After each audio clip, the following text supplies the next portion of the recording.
traveler, Paimon. It's been a while. As it happens, there is a letter here for you. One moment. Here. A letter? From who? Dear Diary, I'm Kale. I work as a trainee forest ranger under my master, Tighnari. I'm also studying at the academia. I've been getting better and better at reading lately. Mr. Al-Haytham says that the written word is a crucial medium for exploring the world and understanding oneself. That's why I decided to start this diary. That said, what should I write about? Things are pretty quiet in Sumeria these days. Life is good. Every day is a fulfilling and happy one.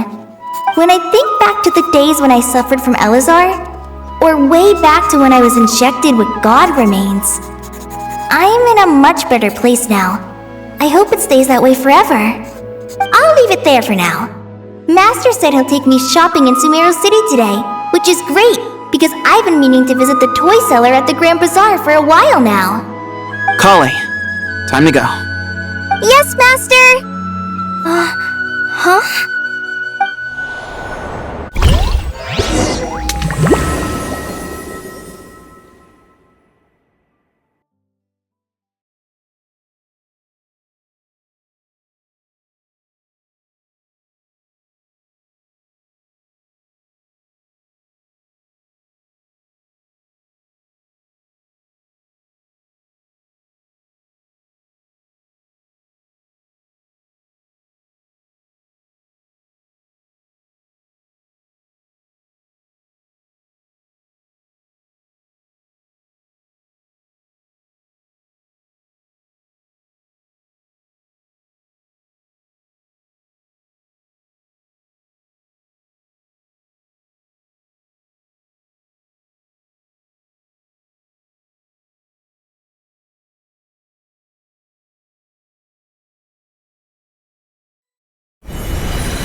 What's wrong, Kale? Is there something on my face? No, sorry. I didn't mean to stare. Did Master Tighnari send you to pick me up? Master Tighnari? What are you talking about? Tighnari is the General Mahamatra. He's probably busy arresting criminals in Sumeru City. I mean, if that's what floats your boat, I can introduce you, but... Wait, Master Tighnari is the General Mahamatra? But what about Mr. Sino? Sorry? Oh, you mean that guy who just joined the Vahumana Darshan? Rumor has it he's the leader of the Temple of Silence. If that's true, it's pretty impressive. Sounds like you've been getting to know more and more people since you joined the academia. That's great, but don't let your forest ranger duties fall by the wayside, okay? What's going on? Sethos is acting like he's my master, and Master Tighnari has taken over Mr. Sino's job. Is this some kind of prank? If so, it's a weird choice of prank. But anyway, Sethos doesn't look like he's joking. What is this all about? Hey, you're zoning out again. I'm gonna buy some tools for the rangers. Why don't you stretch your legs a bit? It's been a while since you last visited the city, right? Wait! He's right. It has been a while since I last visited Sumeru City. Was it always like this? I mean, it feels familiar, yet somehow... something seems different. Is this really Sumeru City?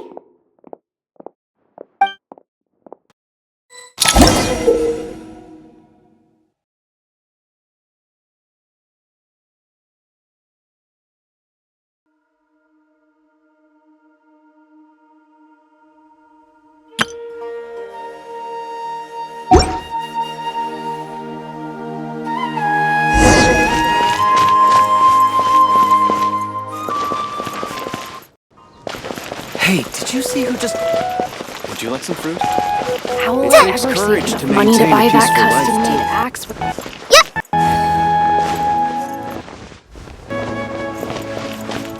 I heard that the sage disappears without a trace.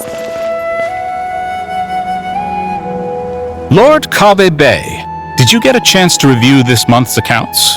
Any feedback? You mean the version you sent over a few days ago? Yeah, I took a look when I received it. I was thinking that maybe our profit margin is a little excessive. I visited some of our commercial partners last month. Their earnings are very slim. Are you suggesting that we give up some of our profits for them? Well, since we have more than we need, yes. Making money for its own sake is pointless. Don't worry, I've already planned for it, and the numbers look fine. We can adjust the rates starting from next month. Also, about that designer you hired, I've had to revise his proposal 3 times now, but he just doesn't seem to... Let's cut our losses. Pay him his fee and send him on his way. I'd like you to get Layla on this instead. She was Cyrus's student, and she designed the Palace of Alcazarzare. Seems like a much safer choice. Who's sneaking around over there?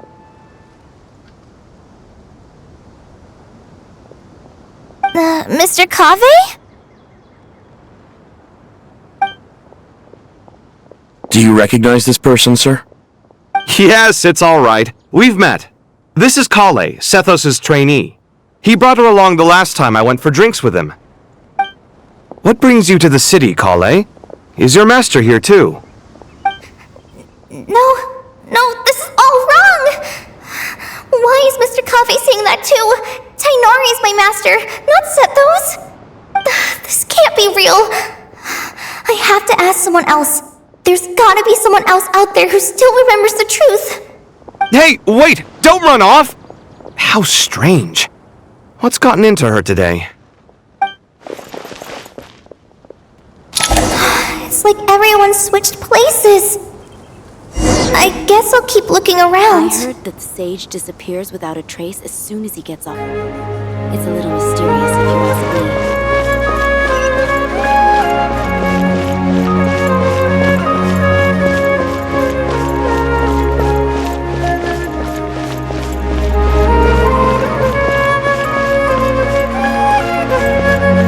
Would you like a cup of coffee? Students are under so much pressure these days. Lots of visitors today, I see. Welcome all. It's been a while. Hey, Rahman. You know that guy who sells face powder on Treasure Street? I haven't seen him around in a while. Any idea what happened to him? Oh, you mean a Hongar? Yeah, he got into a brawl with Shavirme on Treasure Street. He's been banned from setting up shop there for now. Seriously? Oh, well, that's a shame. I was planning to pick out some makeup for you. Oh, don't worry about it. The legendary Flame Mane discussing makeup with the Zubair Theater star dancer. Now there's something you don't see every day. Flame Mane? You know, I'm not actually sure when people started calling me that. Maybe the other Eremites thought I needed a fiercer title to scare people off? To be completely honest, I think the title would fit you better than me, Dia. You think? Can't say I've never imagined myself as a merc. If I ever give up the dancing, maybe I'll head to the desert and give the Eremite life a try. You would? Is that so strange? Oh, not at all. In fact, I've actually had similar thoughts before.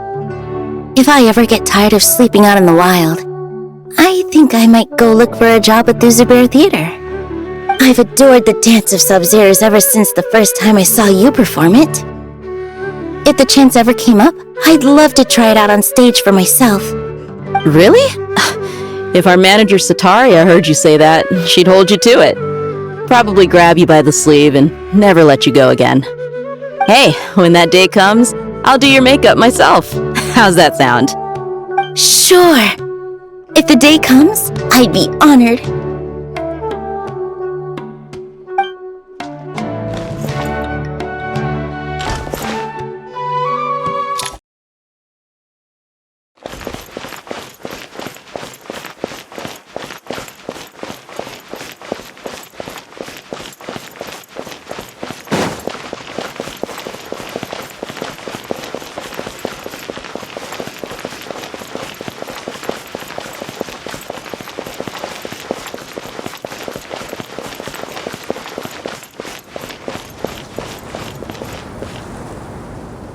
Mahamatra Tainari! We've apprehended the suspect! They say that the fool is prone to blind faith, but the wise man is not immune to it either. Suraj, do you have anything to say in your defense? Tainari, you were the one who turned the sages against me. Just a few words of caution from you was all it took to destroy my research. And now you're trying to stop me again? You should know that mechanical life is the future! We must cast aside our useless flesh and... That's enough. I'm not in the mood to listen to your lunacy. Anyone could tell you how amateur your work is. Karina, Ilias, put him somewhere safely out of the way. Yes, sir. Next on the agenda is...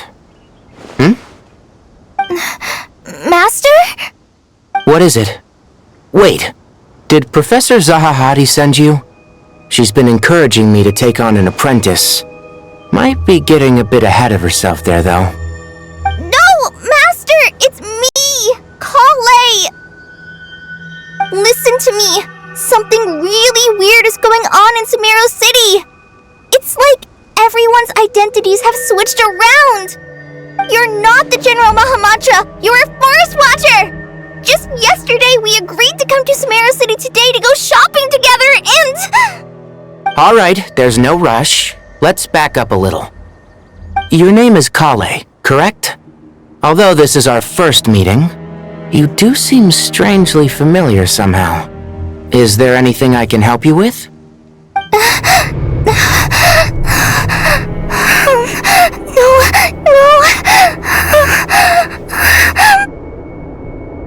Master!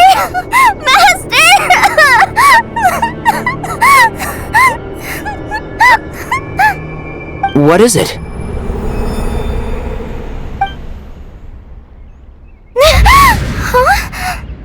Did you have another nightmare? I've told you before, when you're tired, lay down on your back in bed and get some proper sleep. It's much better for you than napping on your front. Poor posture obstructs your breathing, which can lead to all sorts of weird dreams. Now, we're supposed to go shopping in Sumeru City today, remember? Cheer up. I'll take you to Hushang's. I heard he's got some new toys in stock. Go wash your face, take some deep breaths, and when you're ready, we'll head out. Okay. Thanks, Master Tainari. So it was just a dream. And yet, dreams can sometimes be a warning of things that will soon come to pass. Who said that? That dream felt unusually real, didn't it? Here's my suggestion. Since you're heading into Sumeru City anyway, you may as well tell Lesser Lord Kusanali about everything that happened. And just to be on the safe side, I think you should also inform your 2 traveler friends who once helped save Sumeru. I'd write them a letter if I were you. Time is short. A storm is coming from beyond the bounds of fate.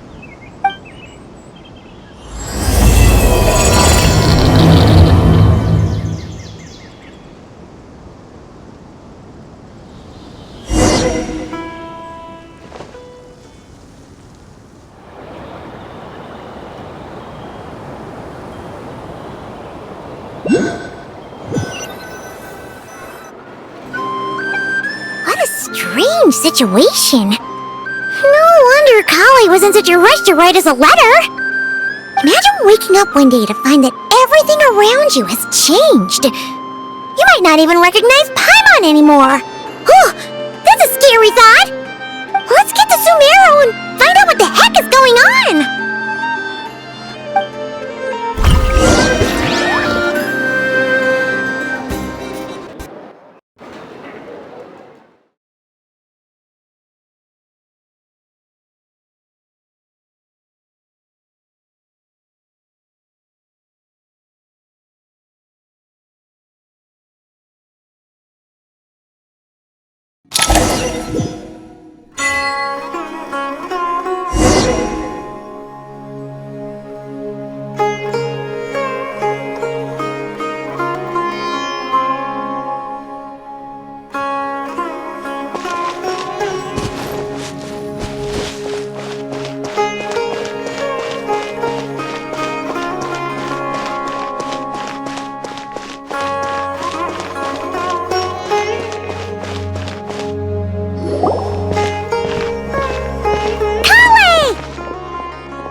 goodness! I'm so glad you made it! Of course! We won't let anything happen to you, Kale. So, what's going on in Sumeru City? Looks like lots of people are moving or something. Yeah, I was just gonna say. After I wrote my letter, Master and I went to Sumeru City and told the Dendro Archon everything that I experienced, from start to finish. She was silent at first. It seemed like she was deep in thought. Then the next day, we got told that she was ordering everyone to leave Sumeru City immediately and move to Caravan Rebot. The entire population of the city has to move? Not just Sumeru City. The evacuation also includes Lokapala Jungle, Avidia Forest, Ashavan Realm, and Ardravi Valley. Basically, everyone living in the rainforest must temporarily relocate to Caravan Rebot. Holy smokes! That's crazy! Yes, it's quite an operation.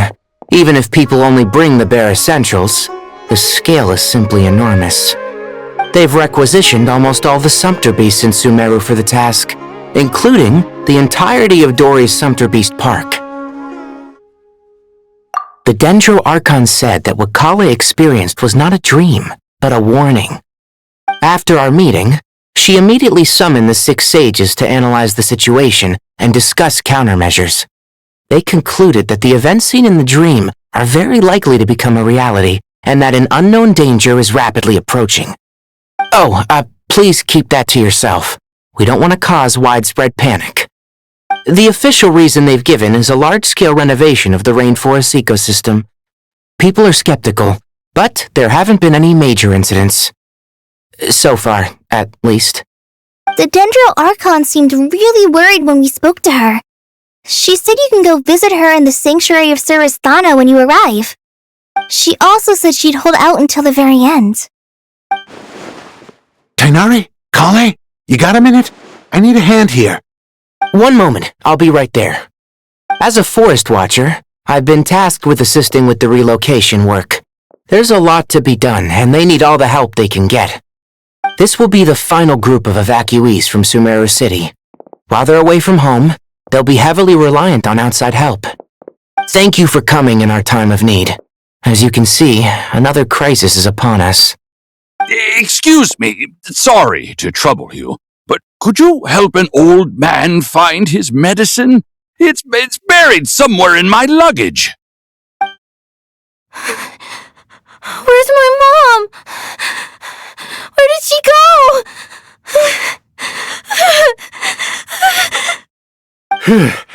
Don't worry, it'll be okay. Those items are worth a small fortune! Make sure you store them somewhere safe! You understand? I bet you thought you'd get away with this in the chaos, huh? Guess again. No petty thief gets past me.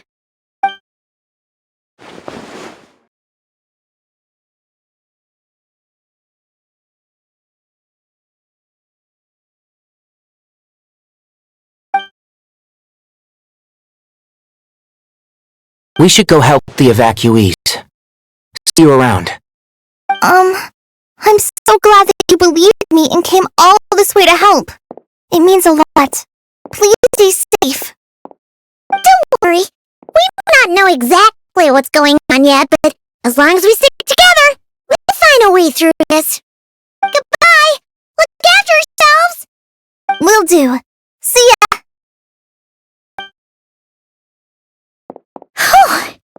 Paimon's not sure how she found the words to comfort Kale because, honestly, she's kind of nervous herself. Let's head to the Sanctuary of Surasthana and see Nahida.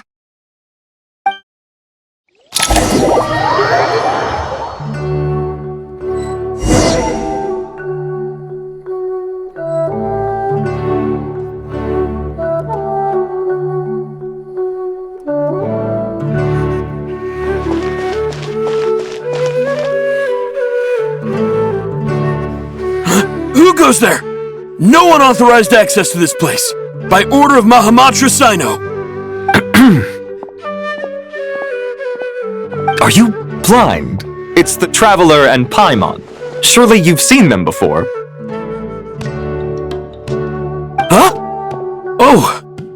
So it is. I'm sorry, I haven't been sleeping well lately. My nerves are a little frayed.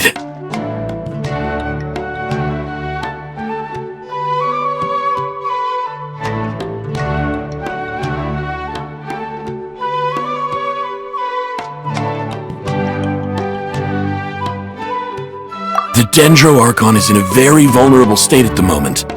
Mahamatra Sino is concerned that our enemies might choose this moment to strike, so he's ordered us to strengthen our defenses. Just seeing you two again already puts our minds at ease. Please, enter. I'm sure everyone's expecting you.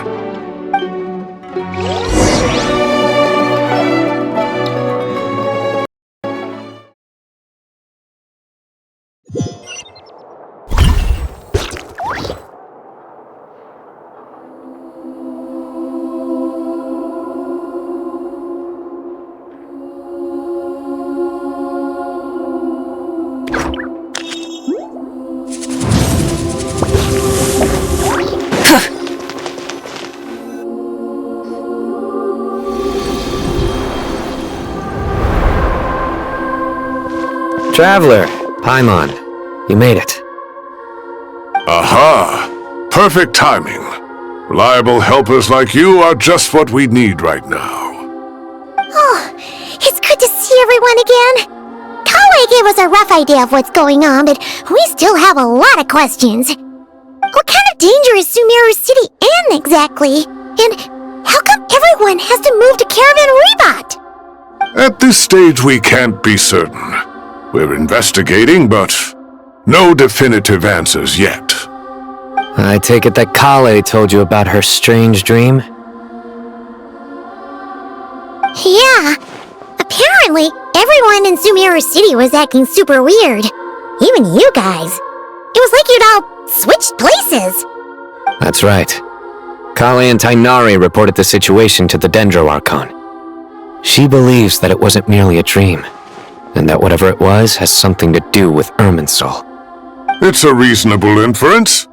Only through Irminsul can people's memory and cognition be so significantly modified in such a short time. We don't know why Kale would dream of these things, nor who was trying to warn her. The Dendro Archon decided to connect to Irminsul to investigate more thoroughly.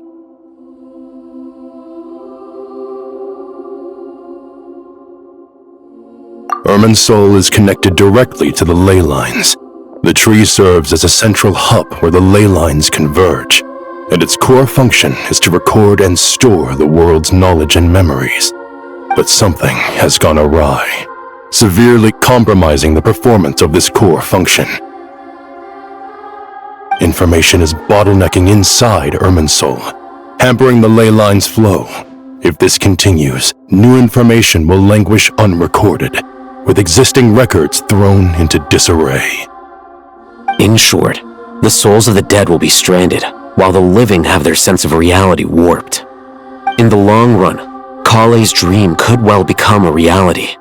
And that's just the beginning. There's no telling what other nightmares could end up coming true.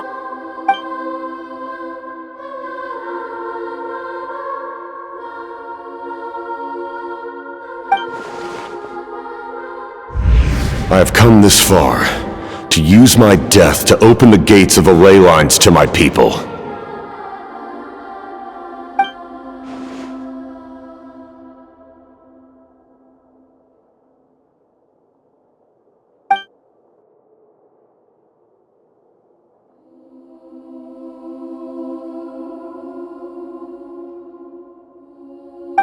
Faced with a growing backlog of information, the Dendro Archon decided to connect herself directly to Irminsul and take over the recording and processing function herself.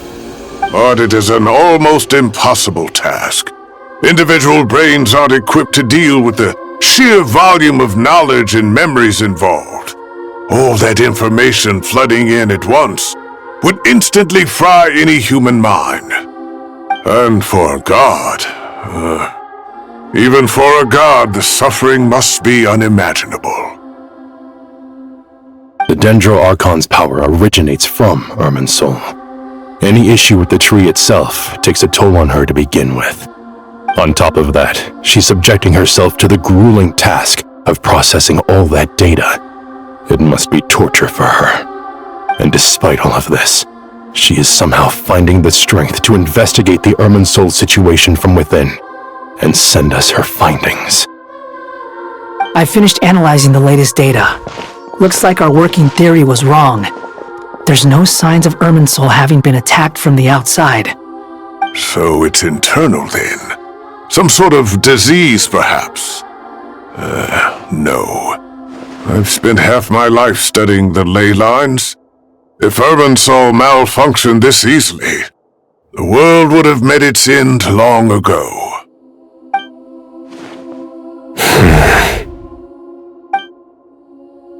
Sino? What is it? Not long ago, I got a tip from the Core of 30 that a large number of unidentified merchant caravans had recently been spotted entering Sumeru through Beta Harbor. At first, I suspected that they might have something to do with all this, so I sent some people to investigate. But if Irminsul wasn't attacked from the outside... Don't you think there are more important things to worry about right now than guessing who's behind all this? It's been over 12 hours with no new intel. If even the Keeper of Irminsul is this badly affected, you can imagine how bad things are in there.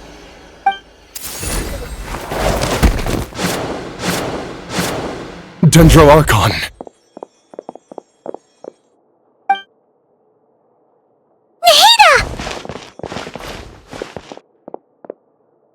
What's wrong? Her breathing is weak, and her elemental energy levels are dangerously low. Looks like it's time to move to the backup plan. What's the backup plan?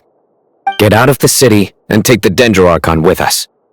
The entrance to Irminsul is directly beneath the sanctuary of Surasthana. That means this is ground zero if anything goes wrong. The Dendro Archon has a very strong connection to Irminsul. But theoretically, this connection should grow weaker with distance. Under normal circumstances, she can unleash her full power here. But with Irminsul out of control, our first priority is to get her away from here. The situation is critical. There's no time to deliberate. Everyone in agreement? I'll deal with it. I'll also let the Matra and the Core of 30 know to start evacuating.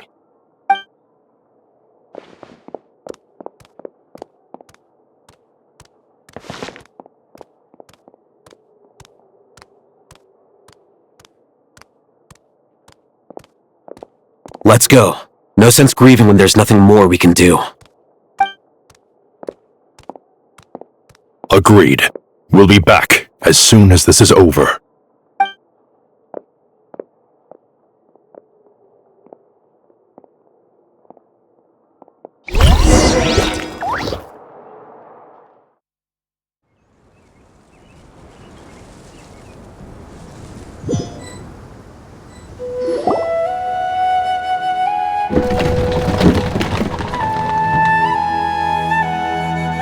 The last group of civilians has been safely evacuated. Dendro Archon's carriage will travel with them. Sino and Hat Guy will protect the convoy.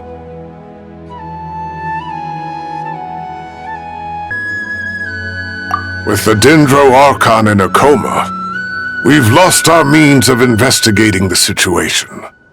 And with Irminsul still deteriorating, we have no choice but to evacuate Sumeru City.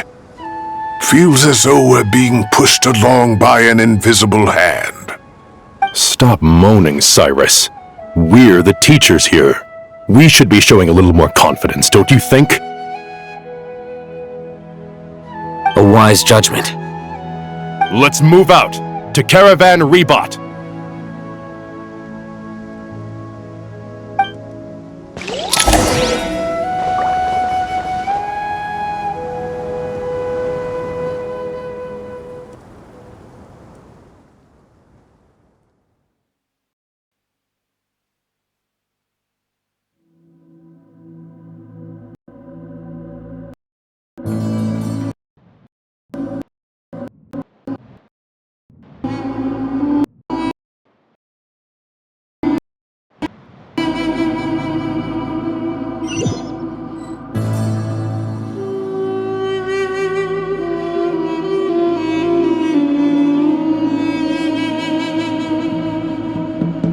sir.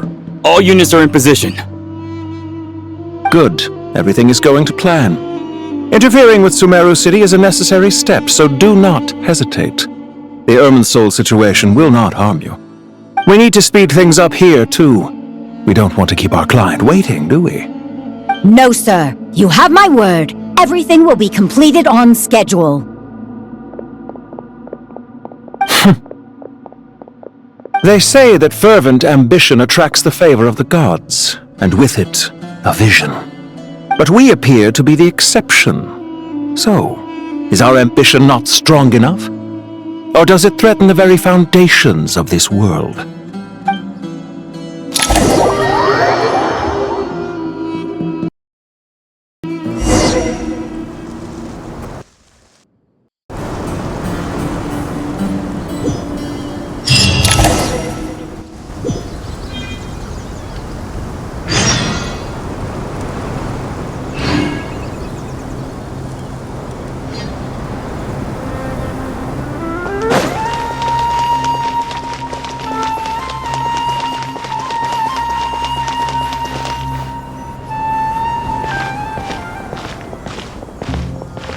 How is the Dendro Archon? Her breathing is steady. I prepared some therapeutic incense for her, but it hasn't had much effect. Her vitals are still very weak.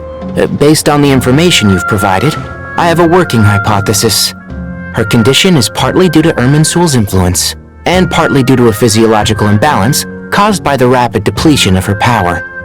Elemental energy usually flows through the body at a relatively constant rate. The body grows accustomed to this rhythm, so when it's thrown out of balance, physical symptoms will appear. Is this similar to the ley lines? Overloading and withering both directly affect their vitality, potentially causing irreversible damage. Correct. From a biological perspective, if you overexert yourself, you pay the price with your life. The Dendro Archon is not only drained of power, but her life force is at a critically low level. Is there any way to restore her health? I know the ley lines have strong self-healing abilities. As long as any blockages or pollutions are dealt with, they can quickly regain their vitality. But what about people? Well, gods. What's their capacity for self-healing? Before we think about that, there's a bigger predicament to resolve. Restoring the Dendro Archon's power requires us to heal Irminsul first. But that will be extremely difficult without the Dendro Archon's power. Paimon's already getting lost here.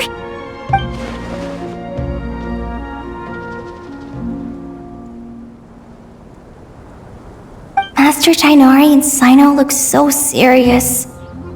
I've not heard Master speak in this tone for a long time. Tighnari.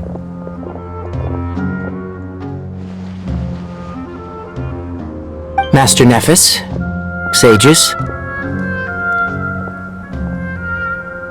Tighnari, haven't seen you in ages. Have you gotten taller? Or did your ears get longer? Hopefully the former, Uncle Baladori. Cyno, where's Professor Cyrus? I thought he'd be with you. He went out into the wild to investigate the situation. He said that the Irminsul anomaly will likely start to affect the real world soon. He shouldn't be trotting around alone at his age. Which way did he go? I'll look for him later. Would someone mind introducing us? Ah yes, of course. Allow me to do the honors.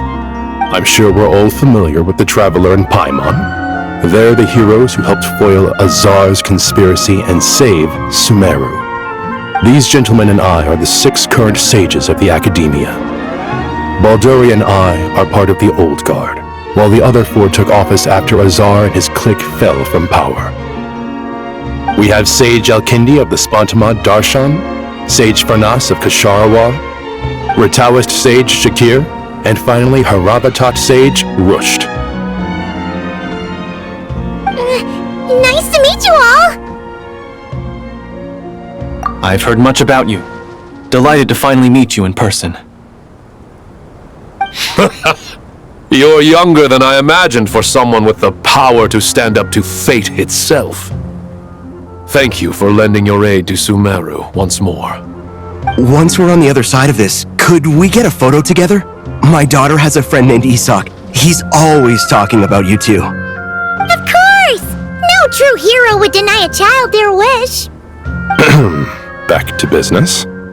So with the Dendro Archon currently in a coma, the people have taken temporary refuge at Caravan Rebot, but they cannot stay here forever. We need to come up with a plan as soon as possible. Fernas, any thoughts? Well, firstly, having reviewed the data, I'm inclined to agree with your assessment. This doesn't look like an attack on Irminsul from the outside. Rather, it resembles a malfunctioning machine. Calculations going haywire and sparks flying. That being said, before we consider how to fix it, we need to understand precisely what has gone wrong. Furthermore, we somehow need to ascertain this without relying on the Dendro Archon's power. We have no direct access to Irminsul. However, we might be able to gather the information we need from the ley lines. Study the branches to learn about the trunk, in other words. Wait, is that what Cyrus is up to? No wonder he ran off to research in the wild. Curse's always one step ahead of me, isn't he? I heard that while in the sanctuary of Surasthana, the Dendro Archon had to serve as the central information hub herself. This is a clear sign the situation within Irminsul might be far worse than we can imagine. Irminsul is vital not just to the safety of Sumeru, but to all of Teyvat. We must be the ones to bear responsibility for this world. To be on the safe side, I think we need to consider some backup plans. Are you saying we should consider a scenario in which Irminsul is completely destroyed? I'm merely pointing out that the possibility exists. You have a valid point. But until worst comes to worst, I believe we should focus our efforts on resolving the Irminsul anomaly and helping it recover. Kale, I understand that you were the first to foresee this crisis. If it's all right, I'd like to talk with you about it in more detail. Of course! But even I don't know how I came to have that dream. If there are no signs of external damage, could it be a stress fracture? Metals tend to suffer from this issue with long-term use, and Irminsul has existed for centuries, after all. It's possible, but surely a stress fracture would be more likely to cause a complete shutdown rather than chaos. Sages, General Mahamatra, sorry to interrupt, but something has come up. What happened? Some citizens didn't believe that Sumeru City was really in any danger. They slipped away and hid during the relocation, intending to return home. How many people are we talking? About a dozen. Sakura found them while on patrol, but they appeared to be suffering from psychosis. For whatever reason, they were trying to kill each other. By the time we arrived, there were only 2 survivors. One was unconscious from their injuries. The other tried to attack us, but was subdued. Where did this happen? Near Yasna Monument. That's not far from Caravan Rebot. Master. I know. The Irminsul anomaly is beginning to have effects in the world. I didn't expect it to spread to Yasna Monument so soon. It almost feels like we're being chased relentlessly, with no time to catch our breath. Sir Cyrus said the same thing. He sent me back to report in, while he continues investigating. I'll go join him.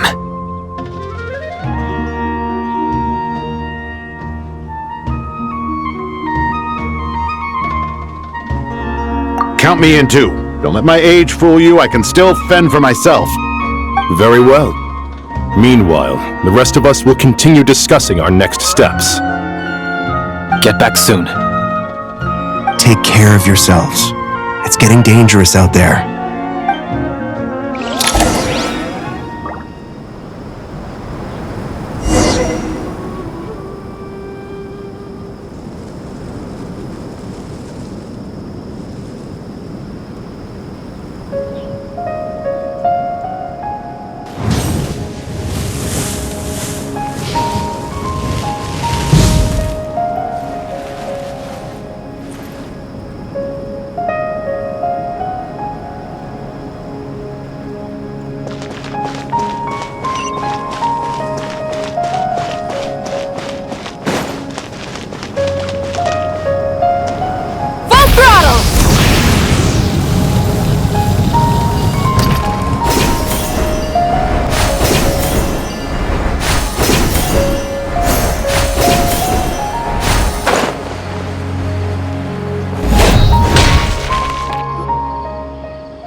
don't go any further.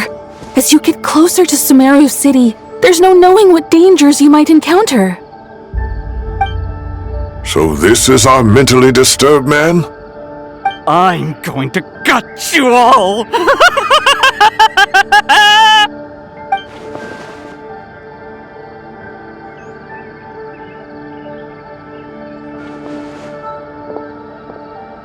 Cyrus, you didn't even bring a single guard? Do you think you're some sort of warrior? It's fine. Come here and look at this. Oh! It's...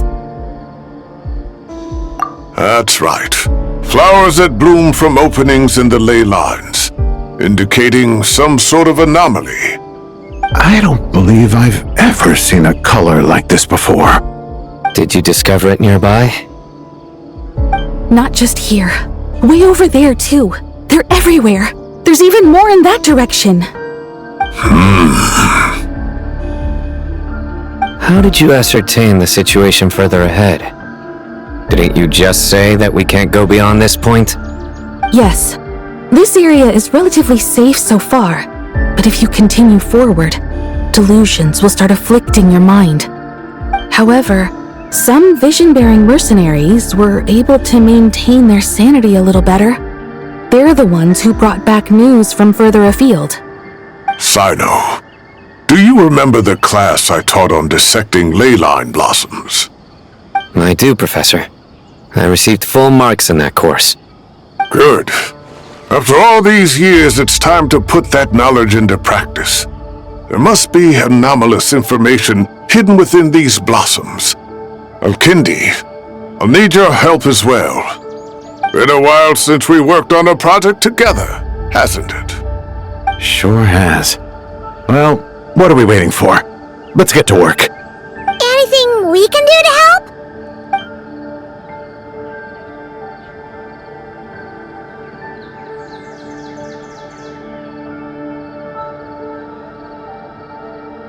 Will you need my help?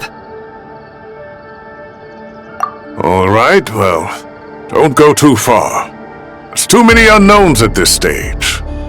Let's regroup at Caravan Rebot later. Don't worry if you don't show up. I'll come and find you.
That should be the heart of Oasis.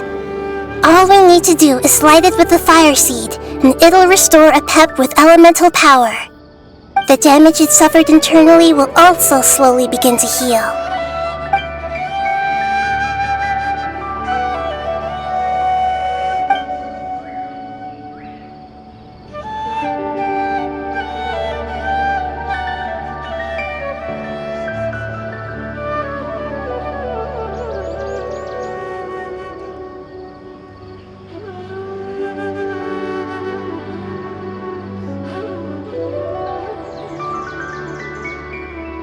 What is it? You thought of something?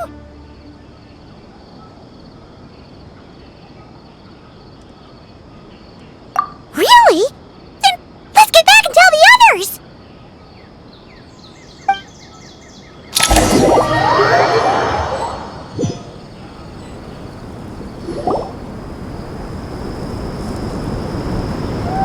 Whew.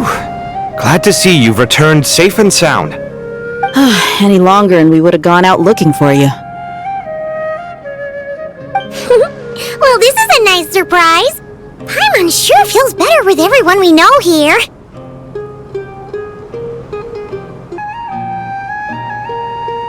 We've made some progress, so let's start by giving you and Paimon a quick update. By dissecting the ley line's blossoms, we've been able to deduce that although Irminsul is experiencing an anomaly, it has not completely rejected access from the outside. The Dendro Archon has the power to connect to Irminsul, but there's also another way. I assume you recall the devices everyone was wearing when you first arrived in Sumeru? Devices? Oh, wait. You mean... The Akasha terminals? That's right. Of course! It's been so long, Paimon almost forgot all about the Akasha. Wasn't it shut down, though? Yes, but although the system isn't currently operational, the technological infrastructure is all still there. And it turns out that a certain someone gets so bored at work that he's actually read through every single one of the instruction manuals. No prizes for guessing who that was. If praising others is that embarrassing for you, you can simply spare yourself the ordeal. As much as it pains me to say anything nice about him, there's no denying his intelligence. He rarely forgets anything he's read. The Akasha is exactly what Sumeru needs at this moment. Between us, we should have all the knowledge and expertise we need to get it up and running again. But if I recall correctly, doesn't the Akasha need a Gnosis to function? That's exactly right. The Akasha relies on the Gnosis as a power source, and in its absence, we'll need to find an alternative. To tackle this problem, it looks like we'll be relocating once again. Mainly to the Temple of Silence. Ring any bells? It's the only major institution in Sumeru dedicated to preserving the knowledge of King Deshret's civilization. You might find the answers you're looking for hiding there. I agree. There's a good chance. Master Nephis and the other sages have discussed it. As the chaos from Irminsul continues to spread, Caravan Rebot won't be a safe haven for much longer. We have to move into the desert next. The scholars and sages will head to the Temple of Silence, while the civilian population seeks refuge in Aru village. The Eremites will keep everyone safe during the journey, and Candace will be there to receive us at the village. This leaves us just one thing to worry about. That Dendro Archon. She's very weak. We can't afford to wait until Irminsul is fixed. There has to be another way to help her. Huh, wow. Luckily, the Traveler had a eureka moment while we were out investigating. Really? Wow, nice one, Traveler. Let's hear it. What say our Amorta experts? Theoretically, it's feasible. From what you're saying, although elemental life and elemental energy have their differences, the Dendro Archon has explicitly stated that she can imitate the power of the former. In which case, as long as a Pep is willing, she should be able to convert her own power into a form that the Archon can use. It wouldn't be difficult for her at all. The only problem is convincing her to help.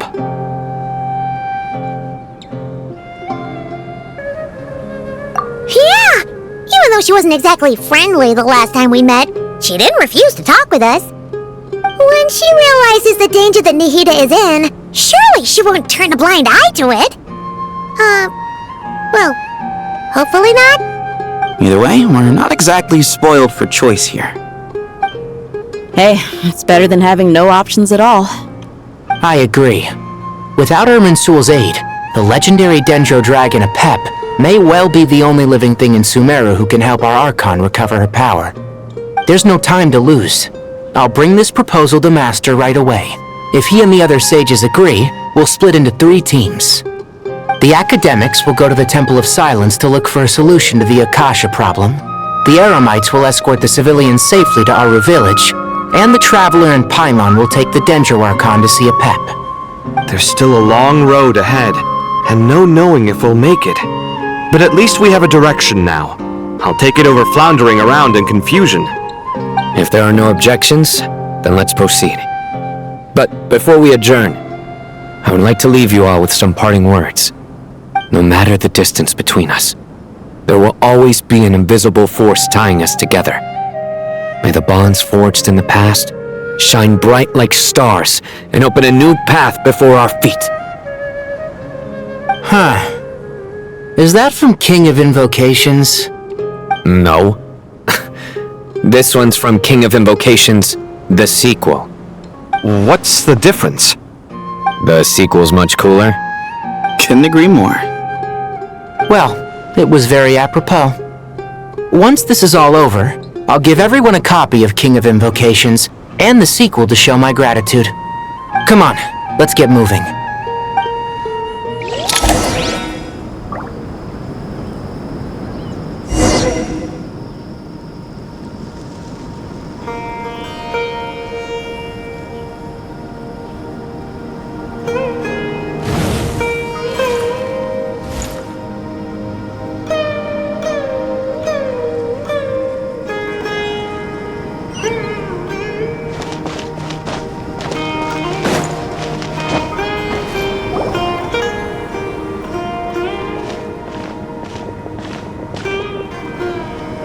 Tighnari has brought me up to speed. I approve of your plan of action, but we can't proceed with everything right away. The people need to rest. For many of them, this will be their first time in the desert, so we'll need to find additional personnel to help escort them. You two, please go on ahead with the Dendro Archon. Let's rendezvous at the Temple of Silence later. No problem. We got this. Words can't express my gratitude, so let me just say, I hope everything goes smoothly for all of us. Goodbye for now. Alright, let's get going. If Paimon remembers correctly, the last time we saw a Pep was in... Traveler, Paimon. Could I borrow you guys for a moment? It'll only take a second. Kale, what's the matter? Well, the thing is... Master Tighnari once told me, after you raise a problem, you should think about how to resolve it.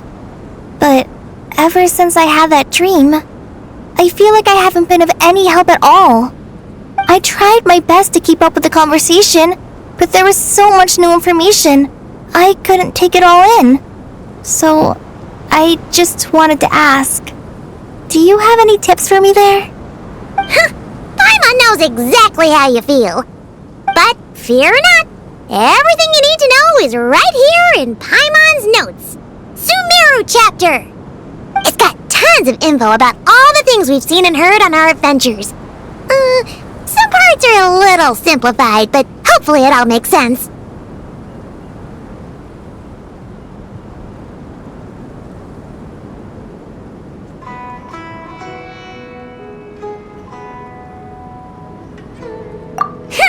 You see? Being the greatest guide in Tibet isn't just a fancy title.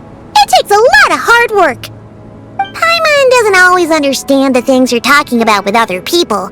Whenever that happens, she notes down the confusing parts and goes over them in her own time. This is perfect. Could I borrow it? Sure. Matter of fact, you can keep it if you want. Paimon has another copy. The spare copy was originally meant for the traveler. Paimon used to worry that one day he might not need a guide anymore, so she wanted to have a gift for him, in case we ever parted ways. But it doesn't seem so necessary nowadays. We have so many more places to see together. One copy will be enough for both of us. Thank you so much. But still, these are your treasured memories. I think I'll make my own copy and then return the original to you. Anyway, that was all. I won't keep you any longer. Have a safe trip. See you again soon. See ya! Alright, time to bring the Hida to see a Pep. Let's hope that old grouch is in a negotiating mood.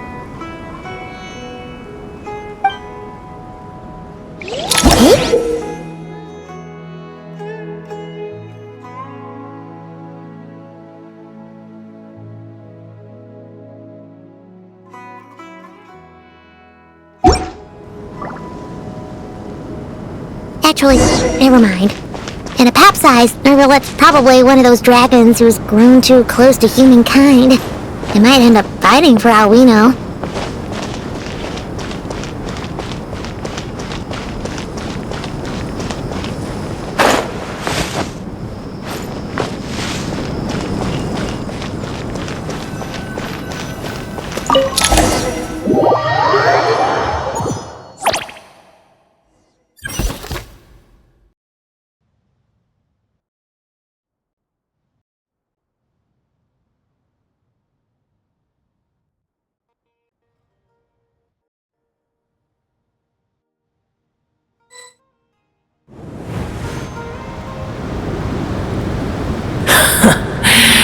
I had a feeling your kind might come calling.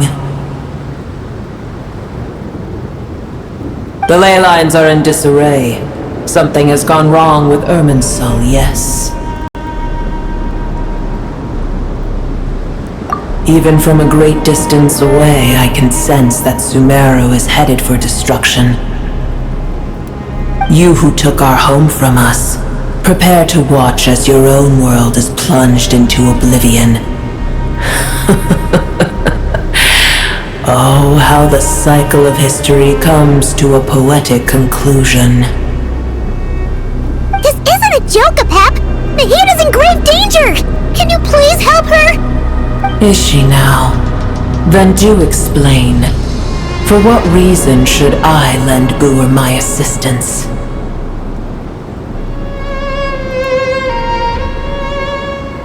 Apep, if you truly despise gods and humans so much, well, after the great humiliation of being helped by a god in the past, shouldn't you be jumping at this chance to balance the scales? Now that is a compelling reason.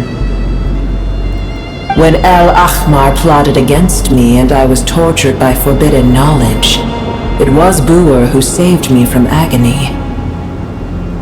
And though I regard with shame the pity of my enemies, to receive aid without repaying it would likewise tarnish a dragon's dignity. Oh, tiny Boer, puny humans. Just this once I shall deign to show you the true power of dragonkind. Whoa! It's happening again! We're gonna get sucked in!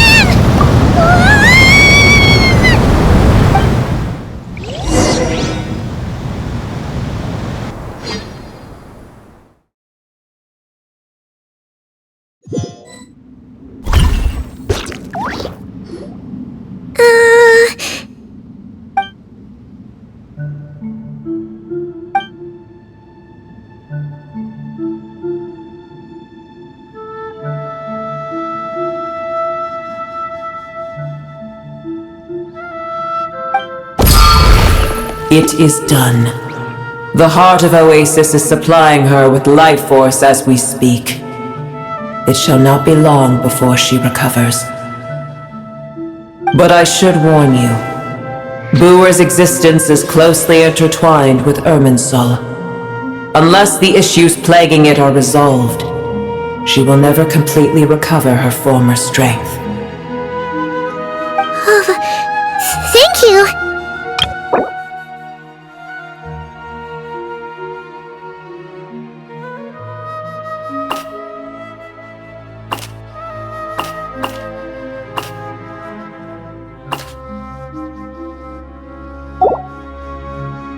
Spare me your words of gratitude.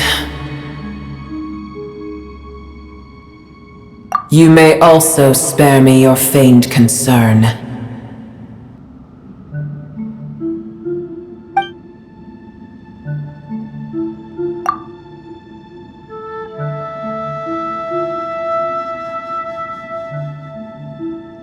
A dragon's sovereign's power is far greater than you can imagine.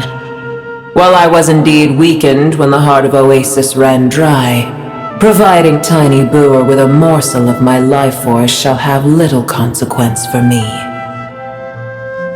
Oh, good to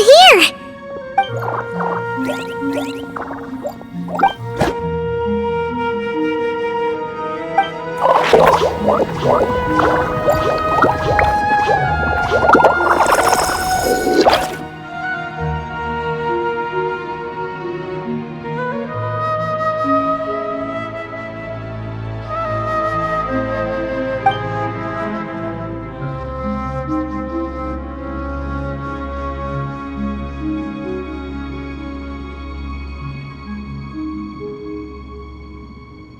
Ever held in high favor, I see.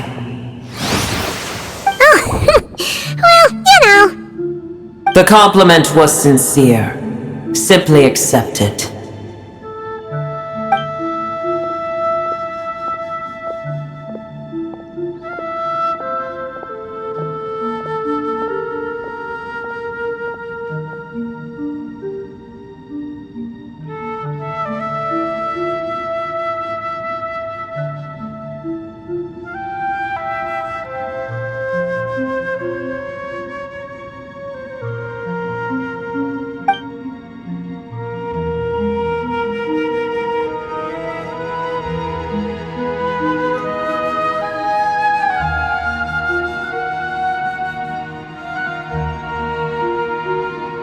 I did once. That tree was not planted by the heavenly principles. Irminsul existed before they ever arrived in Teyvat. What? There was a time when it belonged to Teyvat, to dragonkind. Its appearance and function then differed greatly from today. The ley lines flowed with an abundance of a familiar, primitive form of elemental energy. You may know it as the power of the Light Realm. The heavenly principles usurped and refashioned Irminsul, made it serve humanity, and used it to anchor the fate of the world. Yet in the end, humanity has failed to protect it. Heavenly principles, God of gods. It makes me sick. The enmity between your kind and mine can never be bridged.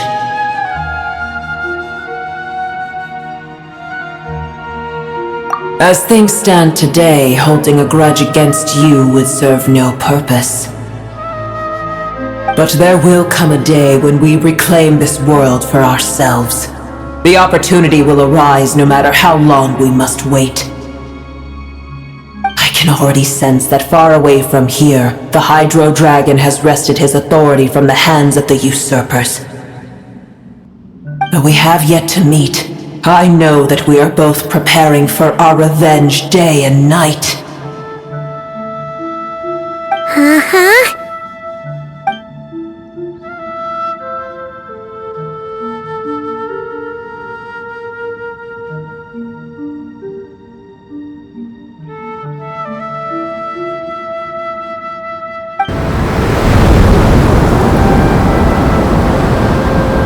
I hear a great disturbance out there. Huh? What is it?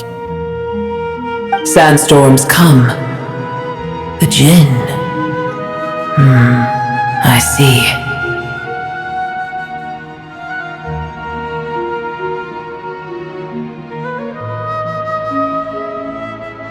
Another calamity approaches. You both seem restless. Let us part ways here. Boer is safe with me. Once she has recovered, I shall return her to your side.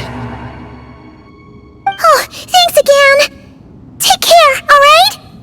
I told you already I have no need of your feigned concern.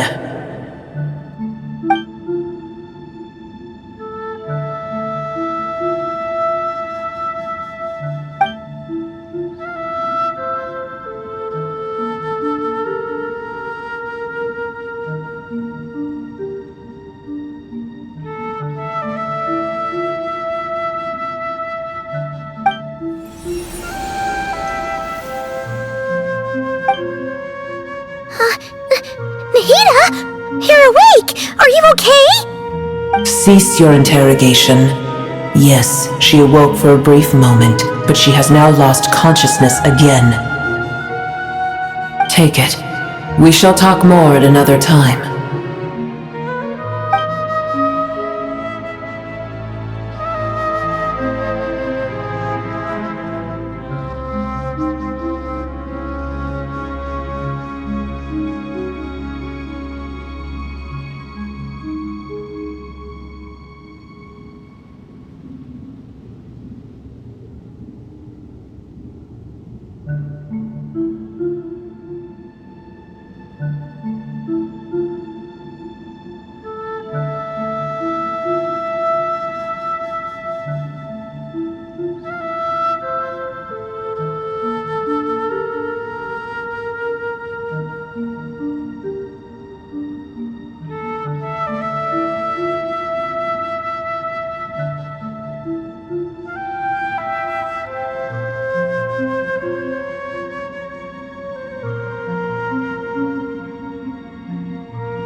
Where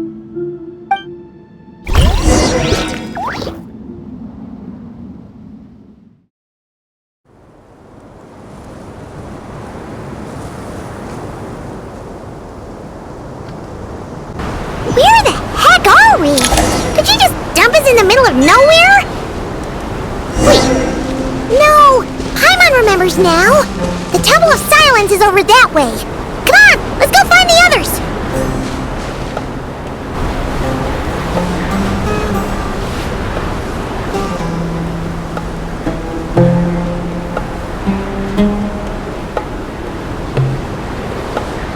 There's no need for everyone to stay here.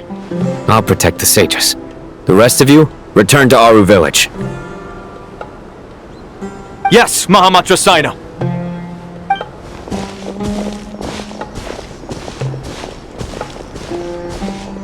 Sino! What's going on? You're back. How is the Dendro Archon? What a relief.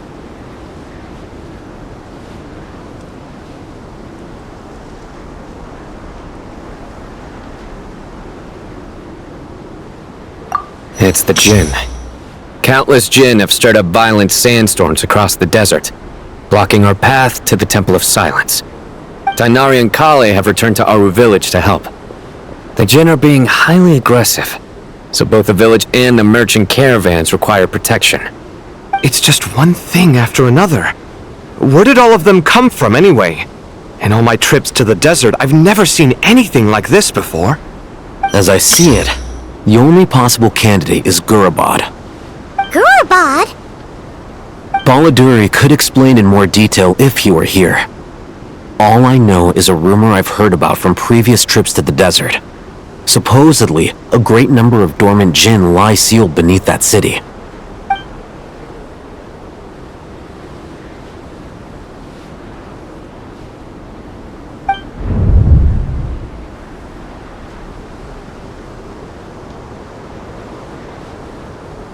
Gurabad is, for me, a fated land. I must therefore return back to this city, where my destiny awaits me still. My master, I am sorry that I couldn't stay by your side for long, and that I could not have more time to get familiar with you. Lilipar.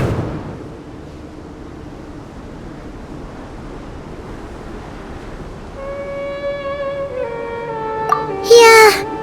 We once said goodbye to a friend there. Well, maybe not a friend exactly, but someone we met on the road anyway. She was a strange bottle. If we can find a way to wake her up, maybe she can help solve the situation in Gurabad. Well, be careful. You may find there's more than just the Jinn to worry about. You mean, there are other dangers in Gurabad? It's a sensible assumption to make. The moment we arrived in Caravan Rebad, the Irminsul anomaly started spreading in that direction. Now we've moved to the desert, and suddenly we're plagued by Jinn and sandstorms. To call it a coincidence would be a stretch. Don't worry, we've gotten a lot stronger since our last stint in Sumeru.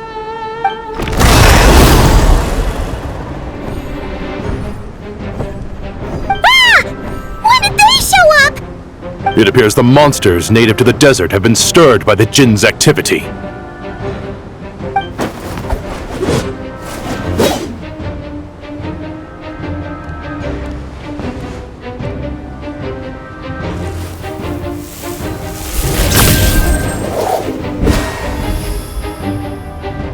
You should get going. We'll take care of things here.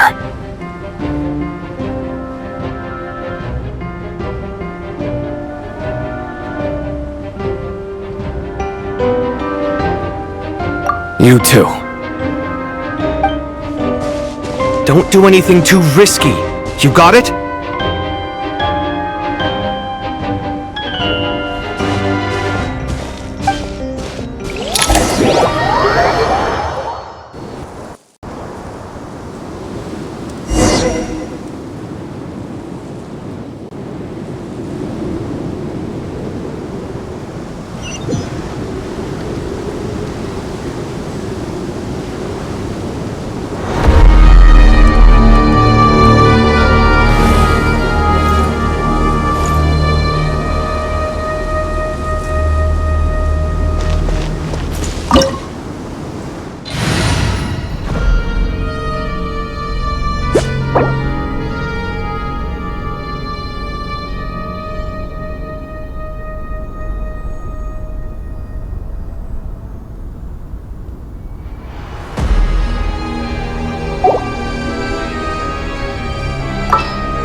coming out of Gorobod!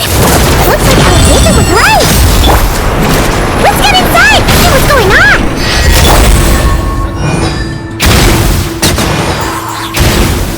An oversight on my part.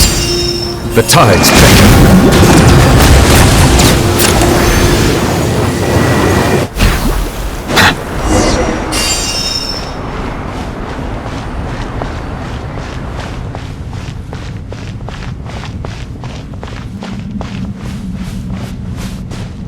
They just keep coming! How many of these things are there? We'll never take them all round! Let's just head further inside for now!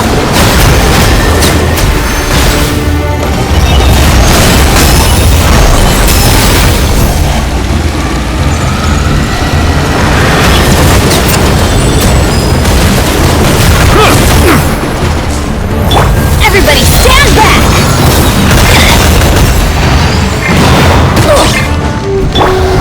bow your head. Justice is blindsided. Wrath from the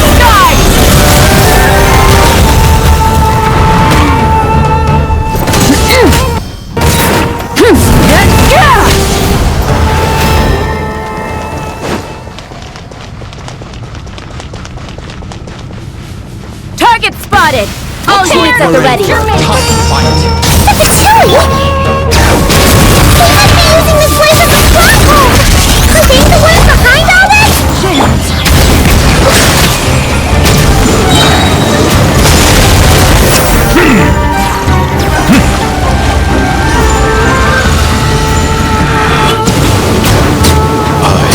Did it take too long?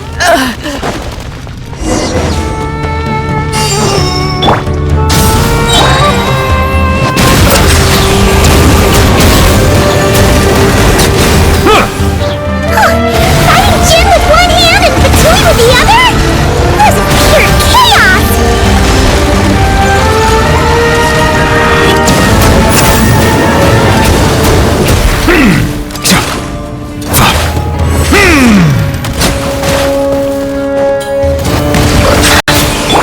Burn it down!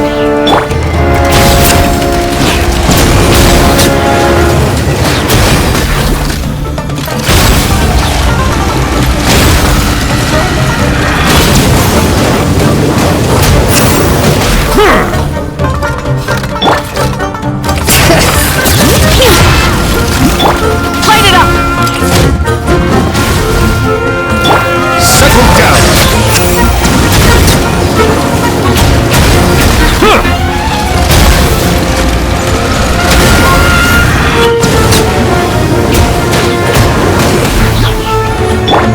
Let's light it up!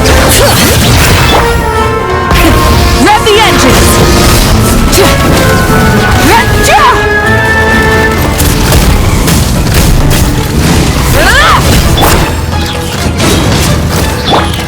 Bow your head.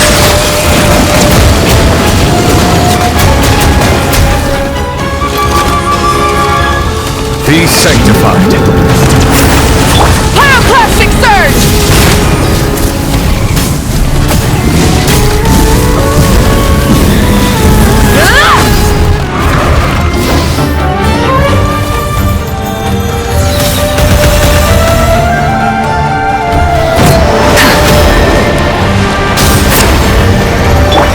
Teamwork is dreamwork! Settle down. Mission over.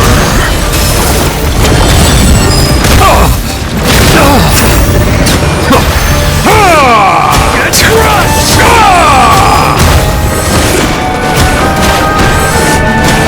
Mission over.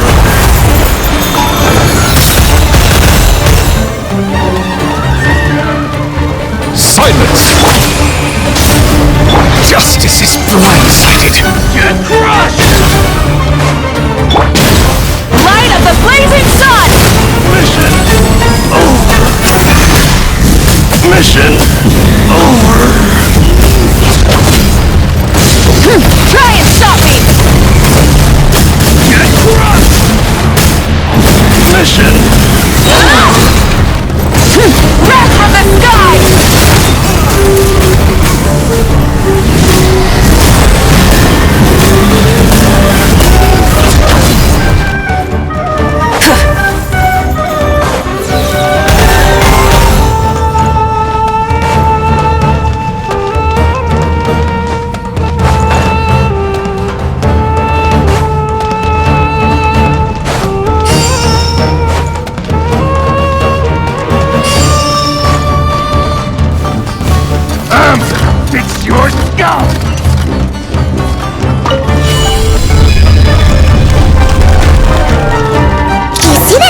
change machine?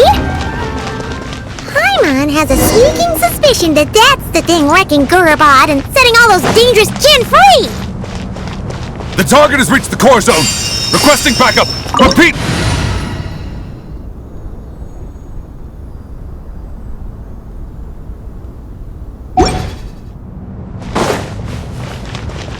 Backup en route! Stop him at all costs!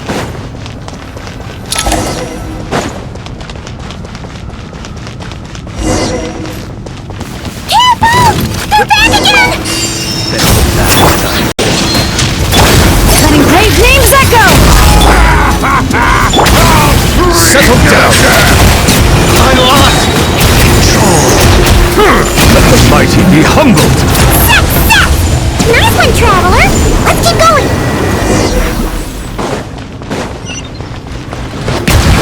Burn it down!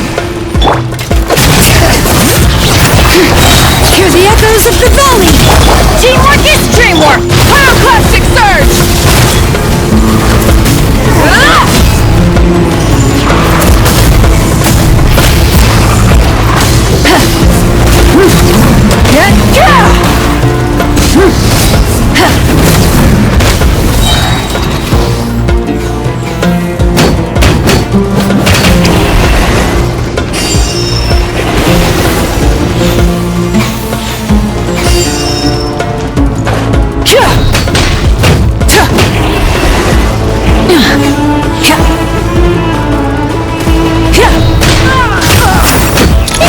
Jin's gone kaput! Now we can finally...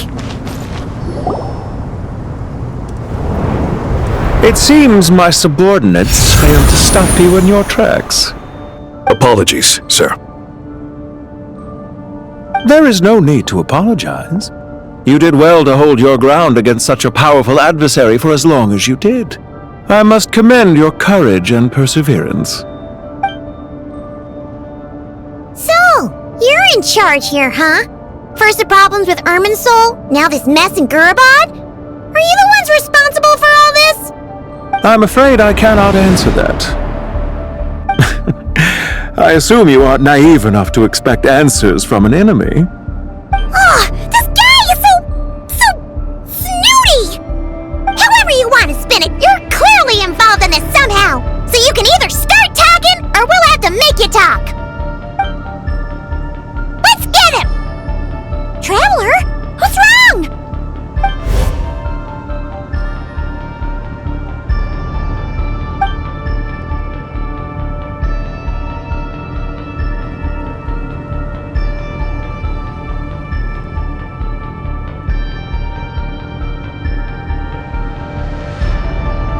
You're remarkably calm.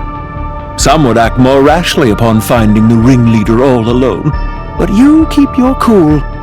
Even as your enemy, I must applaud you. Did you show yourself just to say that? Is this you trying to take back control of the conversation? Unfortunately, I really don't have anything to say to you. I am here merely to indulge my own curiosity. Your names are well known among the Fatui. Naturally, I wanted to observe you up close while I had the chance. Hey! Don't treat us like we're some kind of exotic animals in a zoo! Oh, I wouldn't dream of it. You seem rather predisposed to misunderstand me. I'm quite aware that you are both heroes of great renown. You have resolved crises in many nations and won countless allies along the way. I've been following your adventures with great admiration. My only regret is that the trajectory of your journey conflicts with our goals. What do you mean, admiration? Sorry, but that sounds pretty weird coming from you. I don't see why. We may happen to occupy opposing sides, but there is no cause for deep-seated enmity between us. To respect one's enemy is to respect oneself. Well, now that you're observing us up close, what do you see? I've observed as keenly as I can. Yet, while I endeavor to understand, your true strength remains a mystery to me. Violence is not my area of expertise either, so, you see, I would much rather converse with you like this than determine a victor with the edge of a blade. Besides, I've heard that even 3 moons in the sky fail to eclipse your brilliance. I know better than to bite off more than I can chew. 3 moons? So you have a connection with the Harbinger, the Doctor. Well deduced. Our commander Dottore died in NodKrai, but there are things that do not end with his departure. We must... Look at me. I almost divulged more than I should have. What are you after? Revenge for Dottore? Or are you plotting something else? I've said quite enough, I believe. There's no point in continuing this conversation, except to say, I've noticed that you seem to know your way around here quite well. A repeated visitor to Gurabad, are we? Ugh! I'll take that as a yes. Then I'm sure you'll have heard the story of this place. The mother of the Jinn, Lilupar, and the tragic tale of her vengeance that spanned 3 generations. It was right here that Lilupar once helped the wise to ascend to the throne. But from that moment on, every king who sat upon it was corrupted by power. These degenerate rulers lost control over their nation, and with it, the right to occupy that exalted seat.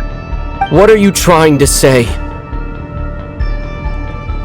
I once admired you for your adventures. That is the earnest truth.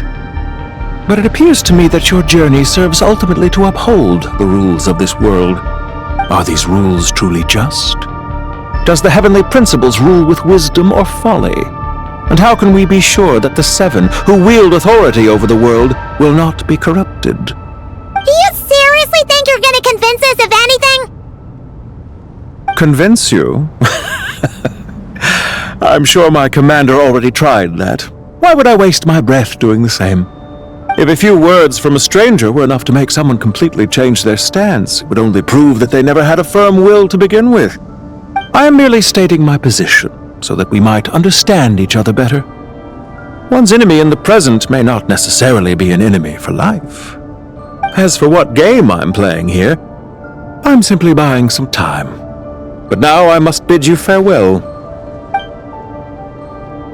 It was a wise decision not to attack me immediately. Since you did not fall for my ambush, I will now have to ask those in hiding to reveal themselves. Leave this to us, sir. Very well. I trust you to do what is necessary. Stall him while I execute the next step of the plan. Sumeru City, Irminsul. Hey! Stop right there! Don't you dare leave without explaining yourself! All units, stop them! Protect the commander! Did you hear that? He mentioned Sumeru City and Oneself! He definitely knows something! We can't let him get away! Get rid of these pesky soldiers! Quick! Futile! Serious oversight on my part! Light of the blazing sun! Rear guard to the front! Don't let them through!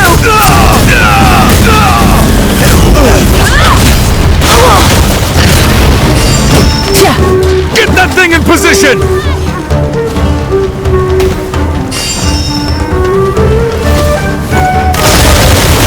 Burn it down! Let the mountain flames fire! Everybody stand back! Hold on! Just a little longer! Took too long. Be sanctified! Pyroclastic surge! We finally beat them! That mysterious guy can't have gotten far! Let's catch up with him!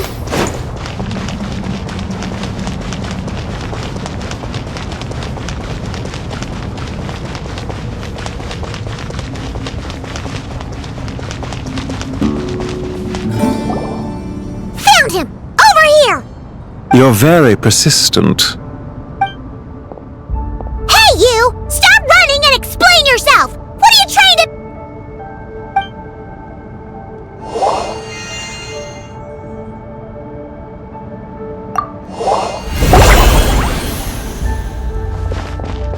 What's this? Relax. A small trap like this won't be enough to hold you. The sandstorms from Gurabad will die down soon enough, but this small window of time was all we needed to launch the next phase of our plan.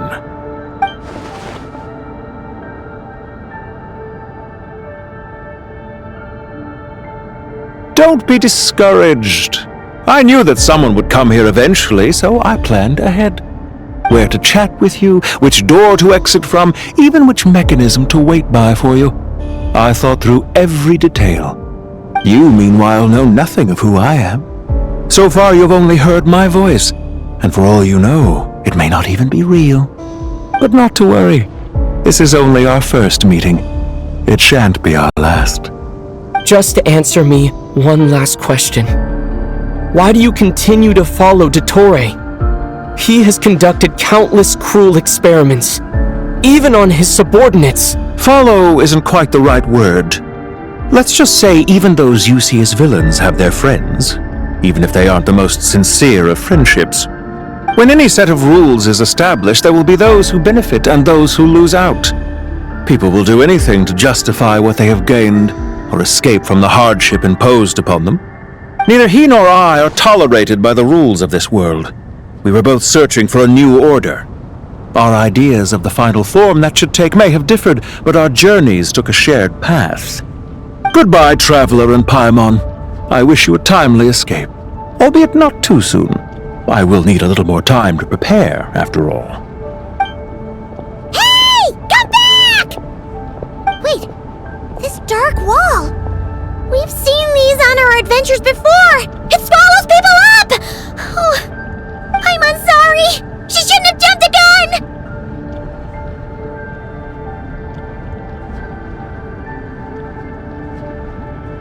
Oh, okay. He may have fooled us this time, but we'll get him back!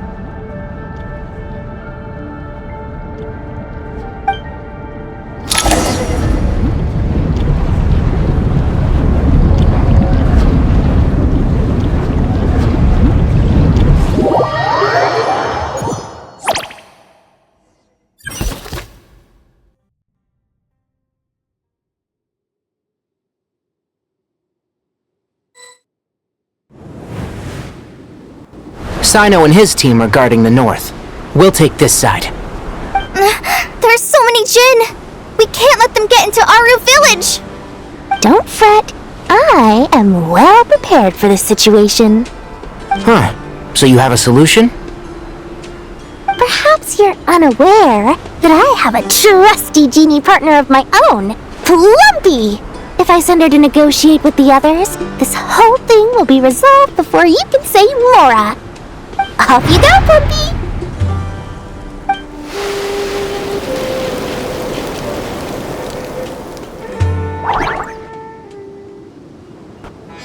Come on, what's the holdup?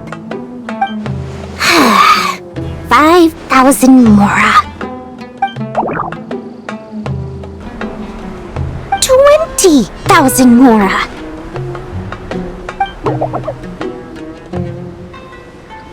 100,000 Mora. Final offer.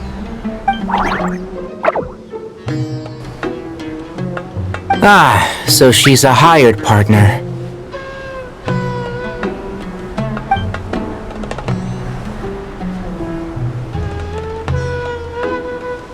Hired partners are reliable too. Plumpy here is a highly skilled negotiator. You'll see. Just a few words from her and...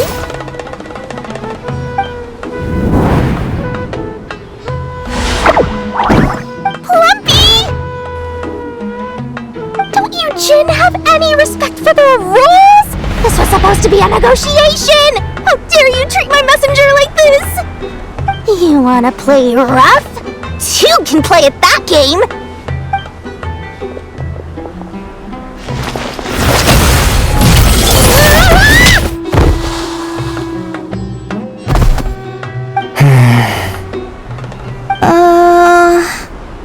Looks like it's up to us now. Be careful, Kale. Yes, Master!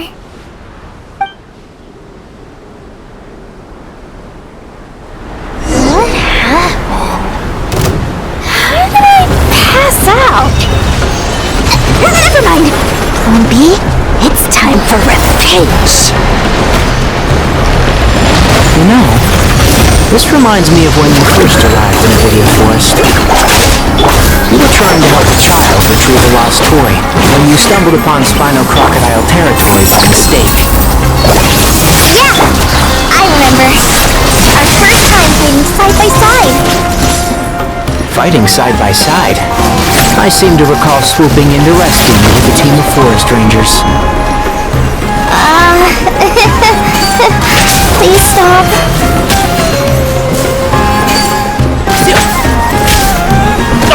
One thing after another! One with the force! I'll bury you! Just like we heard!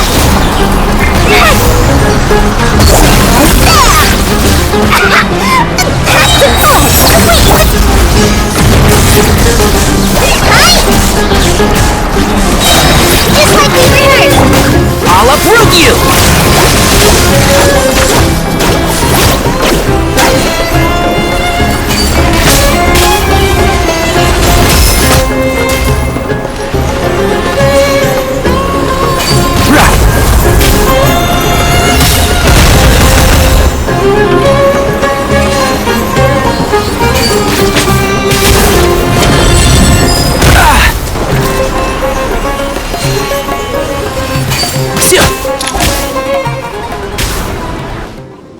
There's too many of them! I can't believe I used 12 rare items in one battle! Ugh. I shudder to think how this is going to affect this month's accounts. The sight of that glaring deficit might be more than my poor heart can take. Tighnari, how's the situation on your end? We held the line, though it was a close call. But it looks like they're preparing for another attack. Has something happened? They've breached our defenses in the south. The Jinn are pouring in. We're moving the villages to the north as we speak. We're hemmed in. This is getting precarious. Our margin for error just got a lot smaller. That's why we wanted to confirm your status. We need to consider our next move carefully. Bad news! Another line of defense has been breached. Kale, go with them and assess the situation. Dory and I will hold the line here. But Master! Even with 3 of us, we barely managed to! This is not a discussion, Kale. Don't worry about us.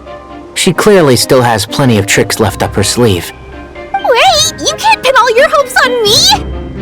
Oh, great. I've almost run out of the things I brought with me, and the rest is back at the caravan. I should be able to hold out for a little longer, but still... Master! Need any help? Huh? What is it, Kale? If things continue like this, it won't be long before Aru village is overrun by Jinn, and the sandstorms are sure to follow in their wake. I do have a plan, but I can't guarantee it will work. I don't care! Whoever you are! Please just help us! The only one who can help is you. I am merely here to guide you along the correct path. I am a spirit created at the beginning. I am a flickering illusion. I am the shimmering light that flows from the eyes of the Creator. What do you mean? It doesn't matter. You don't need to understand it. Just repeat after me, one line at a time. Watch out! Jinn incoming! I am a spirit created at the beginning. Here goes nothing! I am a spirit, created at the beginning!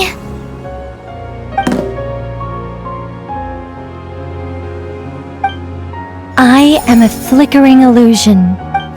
I am a flickering illusion!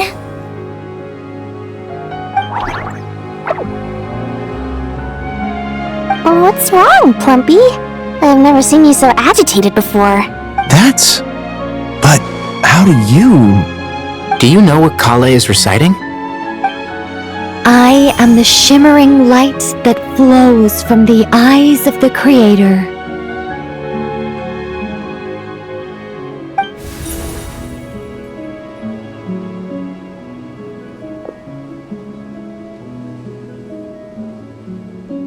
I am the shimmering light that flows from the eyes of the Creator!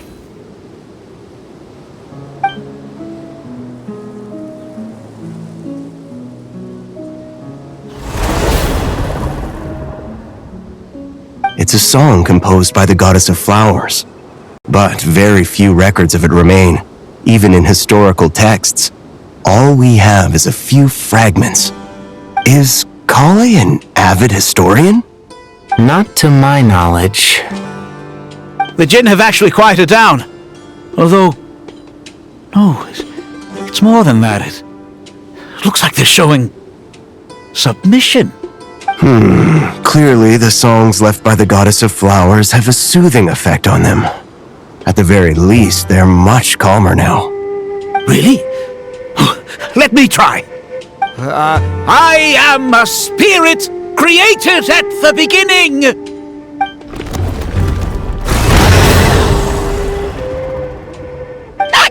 Stay away! I'll stop! I'll stop! It seems like the song only works when Kale recites it. But why? Kale.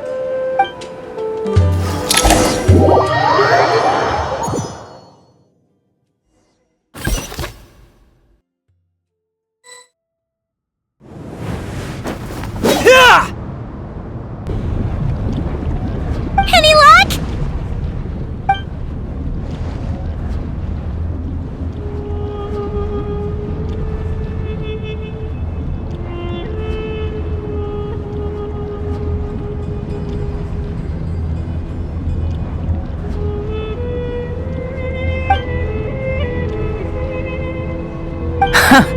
When I heard that loud rumbling in the distance, I thought the shifting sands had bust open the gates to some ancient treasure vault. Turns out it was just you guys. Huh? Wait! That sounds like... It's been a long while. Did you miss me? Jet! Ben! Let's save the catching up for later. First, this should be the right mechanism. Ben, can you handle it?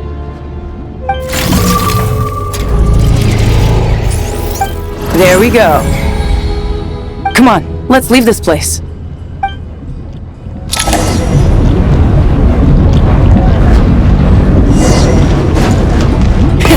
Rev the engines!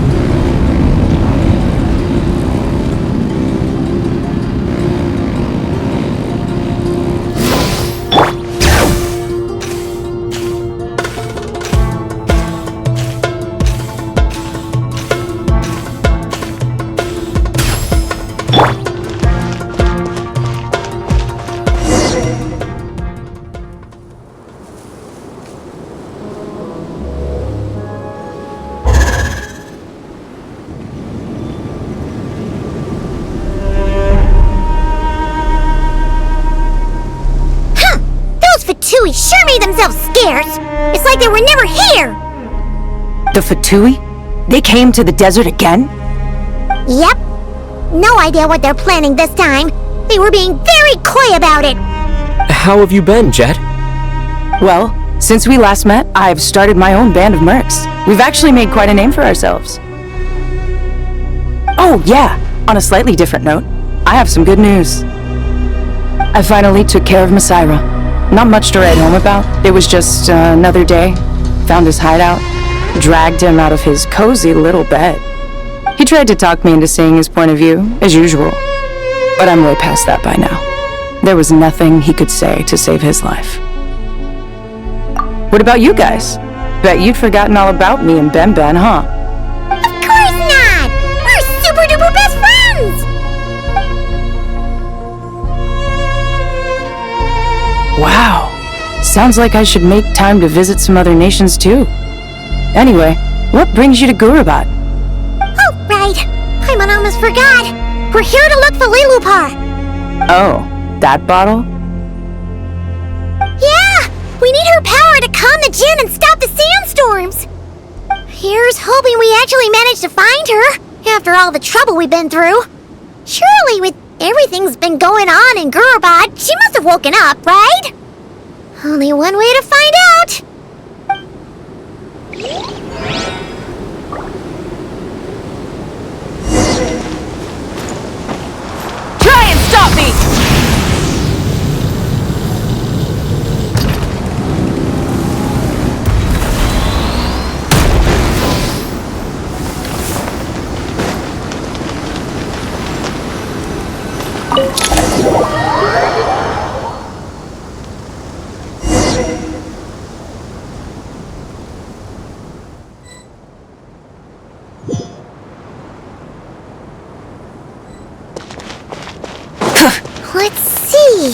She should be around here somewhere.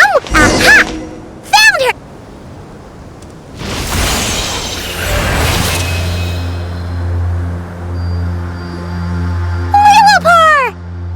What a long dream that was. It's been a while, my master. Oh, and you're here too, little wildcat. The four of us back together again. Imagine that.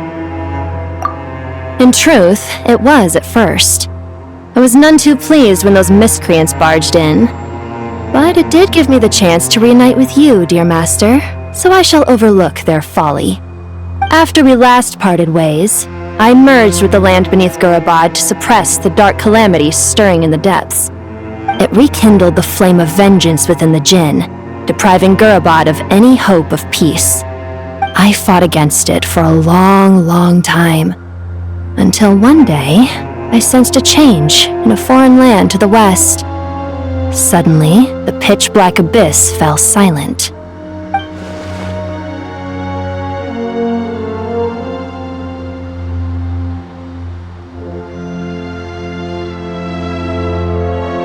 Once satisfied that that dark power could no longer bewitch the Jinn, I too fell into a deep slumber, from which I have only now awoken. Why have you returned to Gurabad, my master? And why is my sand-swept homeland in disarray once more? Well, basically, Sumeru is in danger and a lot of our friends are affected. Some bad guys messed around with Irminsul and now they've released the Jinn in here. We managed to chase off the culprits, but we have no idea how to seal this place back up and stop the sandstorms. Child's play. I shall quell the Jinn and scatter the storms. Thank you, Lilupar.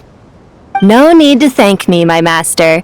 I have granted many wishes in my time, and this was the most trivial of them all.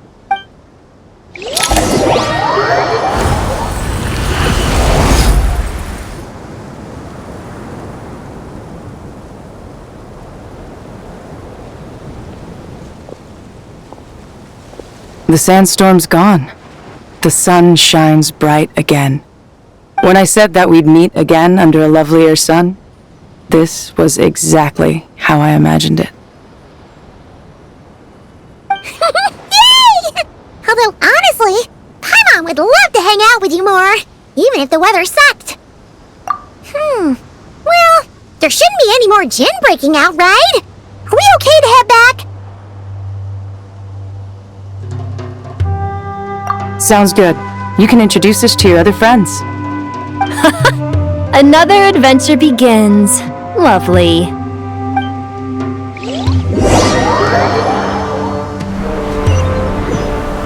The storms have stopped!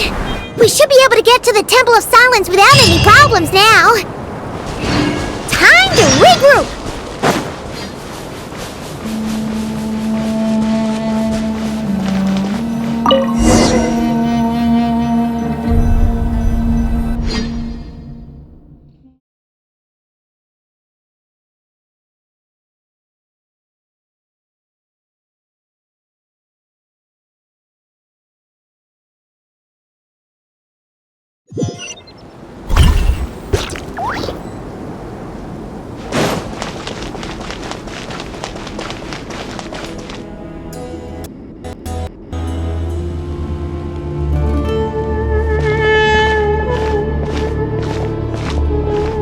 So, this is the Temple of Silence. I've heard the Nagarjanites mention it in passing, but I never imagined it would be this big. It's colossal. I thought the temple moved to the rainforest ages ago. When did they scamper back into the desert? I don't know. This plan sounds a little too risky for my liking. Even in King Deshret's day, this was experimental technology. We have no idea what could happen if we activate it. Well, unless you know of another viable alternative for the Akasha terminal, I'm afraid this is our only option. The plan is sound, and the risks are manageable. However, if we are to proceed, we must act quickly. The scale of this project is enormous. Even with Kave, Faruzan, and every other scholar of mechanics working on it full-time, the proposed modifications won't happen overnight.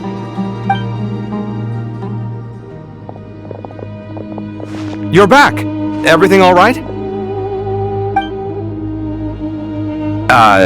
And who are they? Friends of yours?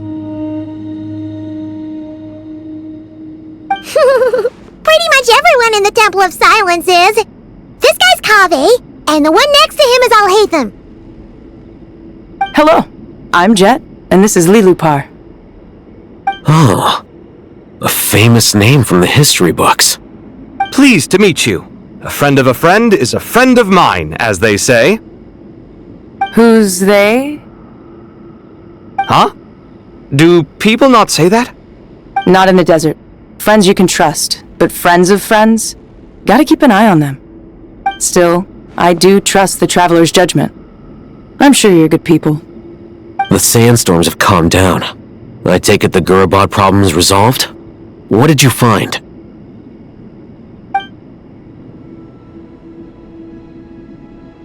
And after getting all smarmy with us, he trapped us there. Luckily, Jet used the mechanism outside to free us, and then we got Lilupar to put a stop to the chaos. Wow. Thanks for being there to help them.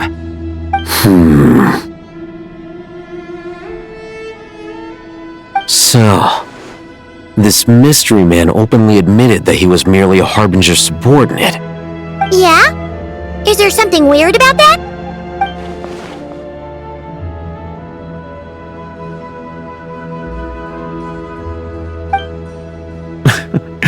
I assume you aren't naive enough to expect answers from an enemy. Well deduced. Our commander Dottore died in NodKrai.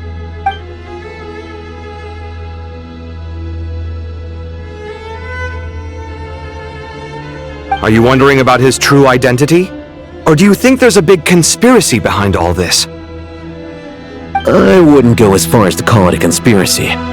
Just the simple fact that having someone to shift the blame on tends to prove useful should trouble come knocking later. The most important thing for now is to solve the immediate problem. Perhaps that man knew you wouldn't have the resources to investigate his background and so didn't put much effort into disguising himself. This is all getting a little cryptic for me. I'll let you guys talk while I take a walk with Lilupar. Jet? Aren't you with the Blazing Beasts? What a coincidence. Didn't expect to run into you here. We're mercs. You can run into us anywhere. Who's this with you? So, did you find the solution you were looking for in the temple? You bet we did. This place is incredible. It has everything. So far, we've discussed a plan and verified its feasibility. Building a new system from scratch is out of the question. So our only option is to modify the Akasha using certain resources we hope to find in the mausoleum of King Deshret. According to certain sources in the Temple of Silence, there is a core device in King Deshret's mausoleum known as Aru. Little is known about this device in academic circles, which suggests it was hidden quite effectively. If these sources prove correct, the energy contained within Aru may be sufficient to power our Akasha renovation plan. However, this raises difficult questions regarding technological integration. The sages are still debating it. Yeah, but I'm sure they'll reach a compromise once they've argued it out. The people of the rainforest are always cautious when it comes to desert technology. But times of crisis like this leave us with little choice. Wait! Paimon has a question! Is this the same Aru we've heard of before? It's sealed off, right? Some sort of prison where the Goat King, Ibis King, and Crocodile King are locked up. Well remembered. Yes, that's exactly right. According to our records, Aru was the most brilliant creation King Deshret ever conceived of. Built by divine and mortal artisans working together. It was a miraculous accomplishment, and it lies hidden deep within the king's mausoleum to this day. That being said, what Aru actually does and why it was built, those are deep secrets we are not privy to. Until recently, I wouldn't have been optimistic that the place even exists. The only reason I'm inclined to believe it now is because we heard it from the Ibis King Thoth himself at his temple. The tale of how the 3 retainers of Al-Akhmar were imprisoned in Aru. Paimon totally gets that. When Paimon first heard about it, she thought it sounded pretty unbelievable too. Do you guys still remember that? The Ibis King told us they were trapped in Aru and that they had to answer 3 questions to get out. I think I remember. What causes our rise and fall? What obliterates love and hate? And what determines truth and falsehood? Those were the 3 questions, right? Yeah. If only Nefer were here. She's dealt with the Ibis King before, so she might know more. Oh, Nefer's a friend we met in NodKrai. NodKrai? Funny. She showed up here earlier. Huh? Yeah. Had another lady with her too. Both said they knew you. They contacted the sages, claiming they might be able to offer some assistance. Really? They came here to help out? Yes, really. It was just before you got back. One of them said she's made NodKrai her home. If she's the person you were talking about, then... Looks like betting on Aru was the right choice. See? They're right over there. Nicole! Nefer! Why, hello! We're here to help.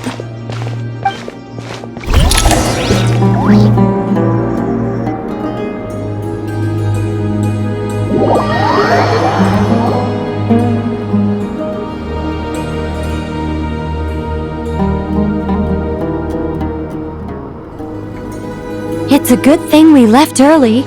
We almost got locked out. Locked out? What do you mean? Oh, you haven't heard? An invisible barrier has appeared around Sumeru's borders, cutting off all travel in and out. No one can leave and no one can enter. Sumeru has become a lonely island. Are the Fatui behind this too? Actually, no. This has nothing to do with them. I suspect it's a defense mechanism within Irminsul itself. Irminsul is the source of Tevat's ley lines after all, and Sumeru is the nation closest to it. I imagine this function was put in place to seal the entire region off in the event of serious damage, preventing the disaster from spreading to the rest of Tevat. It may have been implemented long ago. Doesn't that mean that the people here won't be able to escape to other nations if the anomaly keeps spreading? Currently, that does appear to be the case, which is precisely why I am here. This is a critical moment for the world, and Sumeru is the eye of the storm. Paimon's surprised you managed to convince her to come back to Sumeru. Indeed. Even for someone of my wisdom and eloquence, this tested my skills to the limit. And why should it concern me that Sumeru's in trouble? Surely you don't think I still have feelings for that place? Judging by your tone, I suppose you don't. Sounds like you don't know much about my past. And here I thought you knew everything. All I know is that the Ibis King is the source of your power. He was quite a prominent moon envoy once upon a time, so I do know a thing or two about him. As for your past, I have ways to learn the full story if I wish to. But everyone has secrets they'd rather keep to themselves, wouldn't you say? I'm glad you see it that way, Miss Nicole.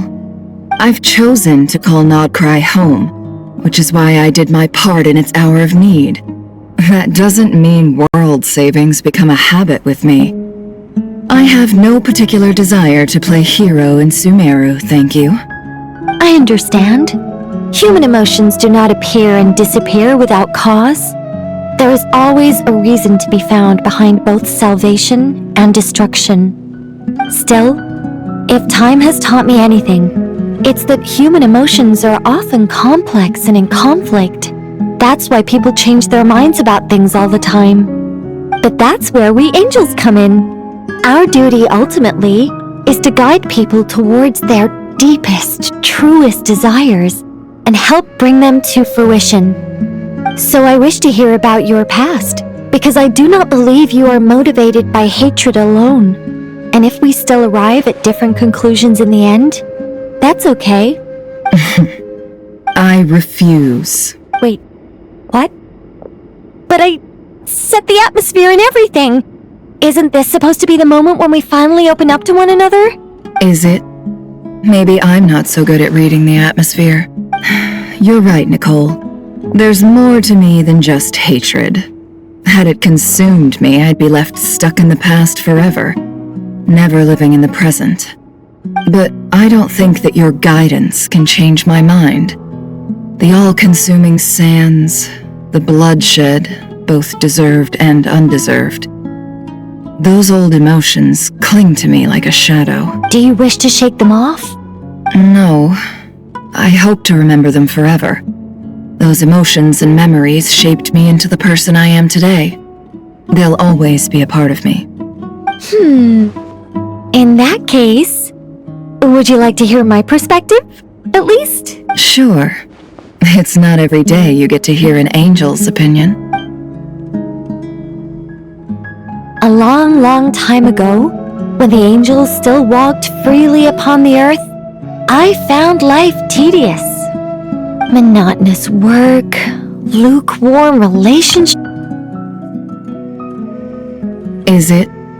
Maybe I'm not so good at reading the atmosphere. I have found myself missing those days on more than one occasion.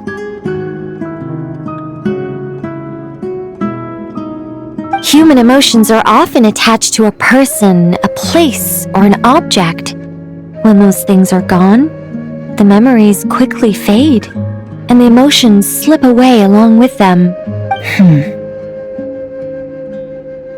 If Sumeru were destroyed, both rainforest and desert would be no more.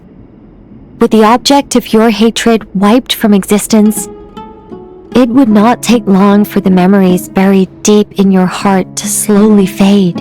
Both love and hate are intense emotions, but they are nothing compared to the void left behind when they disappear.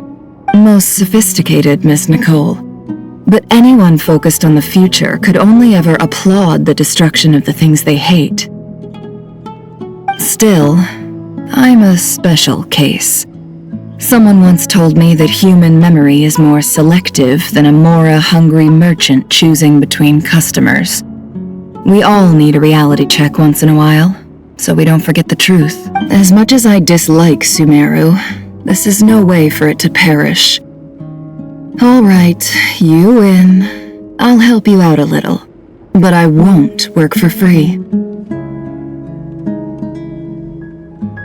How much will you need? You're not gonna milk this for all it's worth, are you? What do you think? I'll be upfront with you. I don't have much more on me. If that's what you need, I could borrow some from Alice. Or perhaps I could pay in sculptures. The ones I carve are actually worth quite a lot. Just cover my travel expenses. Huh? Is that all? That's all. Given all the people I owe favors to, I can just about justify a trip to Sumeru. Yehoda! Here, boss! What do you need? I'm going back to Sumeru for a while. While I'm away, you'll be in charge of the curatorium. Me? I'm in charge? Whoa! Don't worry, boss. You can count on me! And that was how the ingenious Angel Nicole brought you the perfect person for the job in your hour of need. Hip hip hooray! That was far more detailed than necessary. Not lacking in embellishment either. I never thought I'd return. Especially not the desert. But life doesn't always go as planned, I suppose. What's Candace up to? I don't think I've seen her yet. She is still taking care of things in our village. Should be joining us before too long.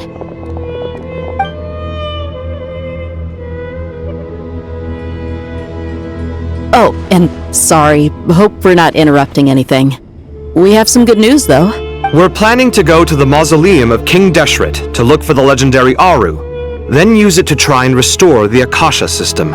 According to records in the Temple of Silence, the mausoleum houses something called Aru's Shoot, which can be used to establish connection with Aru. We still have some time before we leave, so there's no rush. By the way, who are these two new faces? Just call me Nefer. I'm based in NodKrai. Did I hear you mention Aru? Correct. Well, I happen to have a connection with one of the 3 retainers imprisoned inside, the Ibis King. I'm here to get things done, so if you don't mind, I think I should come with you. That sounds perfect. Miss Nefer, are you from the desert by any chance? Why do you ask? I don't know. There's a familiar air about you. Plus, you mentioned Candace. Sorry, I don't mean to pry. It was just a random thought. I'm Dia, an eremite mercenary.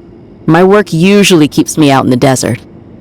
I'm on good terms with Dory, and she's mentioned you all before. It's nice to finally put faces to the names. However, my associate here is probably less well acquainted with you. Why don't you all introduce yourselves? Actually, I'm a little better acquainted than you might think. Huh. Are my eyes playing tricks on me? It looked like you spoke without moving your mouth. Ventriloquism. I have heard tell of it before. What is it, Kale? It's you! You're the voice who's been speaking in my head! Aren't you encouraged me to report my dreams to the Dendro Archon? And got me to recite that magic prayer? I have many titles, but let's go with the most pertinent one. I am Nicole Rain, an angel who has lived since ancient times. An angel? Sounds like a big deal, but, what exactly is an angel?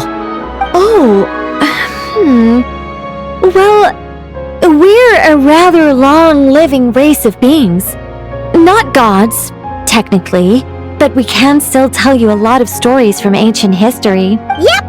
And she's also an amazing sculptor! You could say she's a real creative type.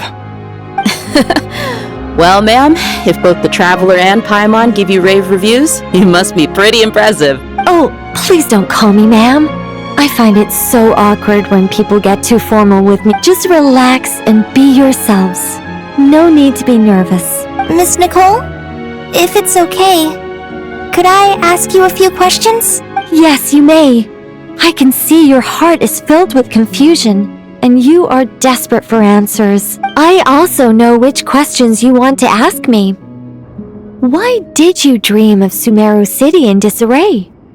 Why did those verses soothe the Jinn only when recited by you? I can guide you to the truth, but it involves a personal secret of yours. I'd prefer to speak with you alone, if possible.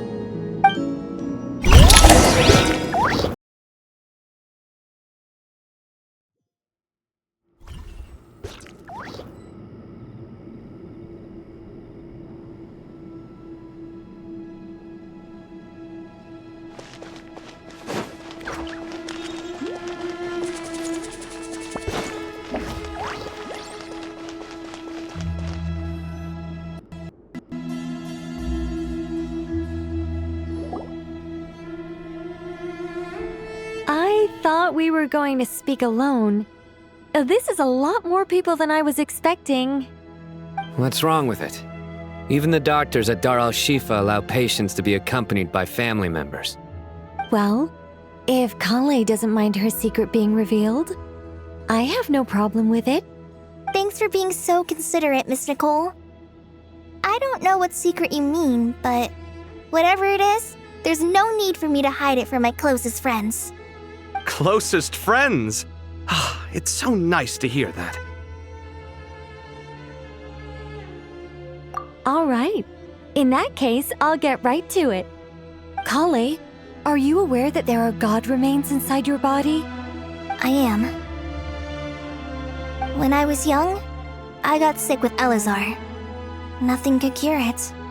The Fatui convinced my mom and dad that they could help, and I was sent to an unfamiliar place. There were a lot of other kids just like me there. This creepy guy injected us with some strange medicine, which I heard contained god remains. I can still remember the pain like it was yesterday. But thanks to the friends who've stuck by me all this time, I've gradually been able to overcome those memories. Anyway, so you're saying that what happened to me has something to do with the god remains they injected me with? Yes. Those were the remains of Nabu Malikata, the goddess of flowers. What?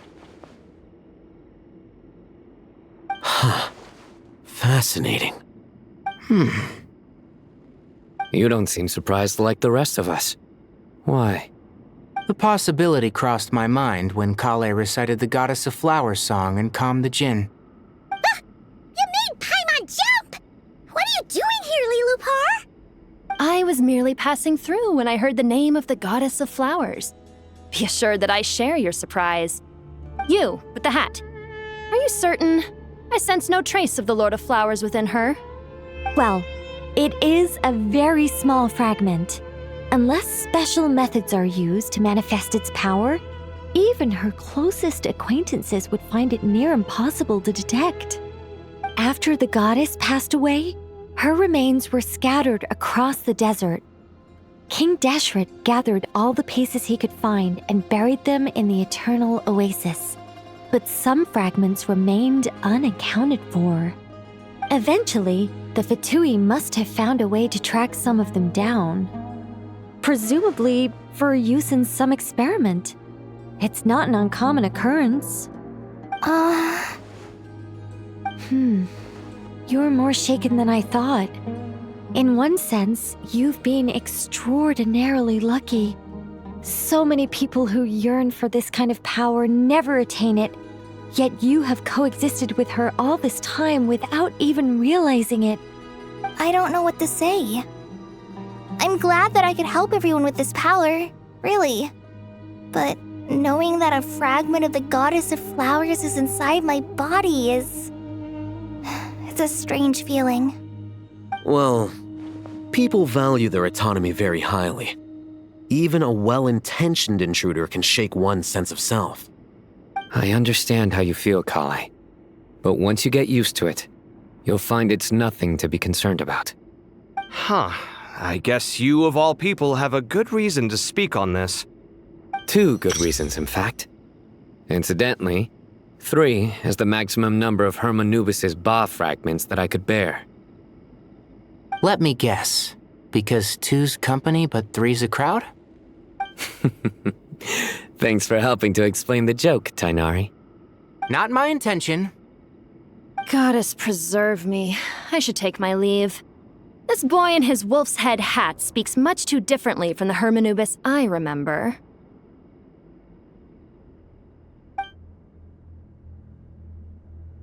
Kale, all I'm trying to say is, no matter how many Hermanubis fragments there are within me, you wouldn't think of me as Hermanubis. In the same way, you are simply you. Yeah, I know what you mean. So about that dream I had, was it a warning from the Goddess of Flowers? Yes. Just like me, she was an angel created by the primordial humans, born with the instinct to guide living beings. Though her body and soul have perished, her essence retains its natural instincts. Even her smallest remaining fragments would do their utmost to send you that warning. The Mother of Dreams? Lord of Flowers and Oases? She must have had a premonition. That is why she gave that dream to you. We won't let our efforts go to waste. But I still don't understand. Why me? Yes. Why indeed? You weren't the only one injected with god remains, but only in you have her fragments persisted. I suspect it may be because of the firm will you showed in the face of suffering. She was likely assimilated by that will. Of course, this doesn't mean you have to shoulder any extra responsibility. As this young man said, you are who you are, and that will not change. All right, any further questions from the family members of the patient? If not, we should head to the mausoleum of King Deshret. Let's move out. Time to put our plan into action. We all hope it'll work. But will we really be able to open Aru? And even if all 7 pillars of King Deshret agree to let us proceed, the scale of the work to follow is daunting to say the least. Haven't you handled other big projects before? I mean, the biggest project I've worked on to date is probably the Palace of Alcazarzaray, I guess? But this is orders of magnitude beyond that. It's a total nightmare. Look on the bright side. At least this time you're actually here when Sumeru needs you most. You won't have to come asking me for details after the fact. Mock me all you want. But now that I'm here, things will be resolved far more quickly and smoothly than last time. Kave's self-doubt disappeared in an instant. Like magic. Well, this confidence is most gladdening. Now, go and pack your things. We'll head to the mausoleum as soon as you're ready.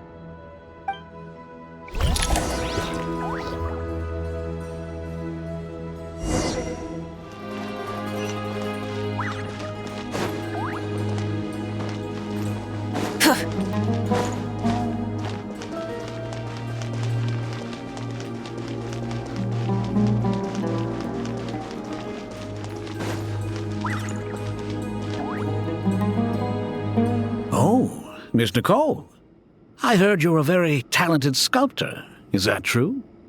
Oh, I don't know. I wouldn't want to blow my own trumpet. Honestly, even though Kasharawar is best known for its focus on mechanics, plenty of Kasharawar scholars are quite serious about sculpting as a hobby. So if they rate your work, that's enough for us. We just have to take a look. Who's we? Myself and a few other scholars. Kashif, Daneshvar, come take a look. Oh, well, if you insist, I suppose there's no harm in showing you.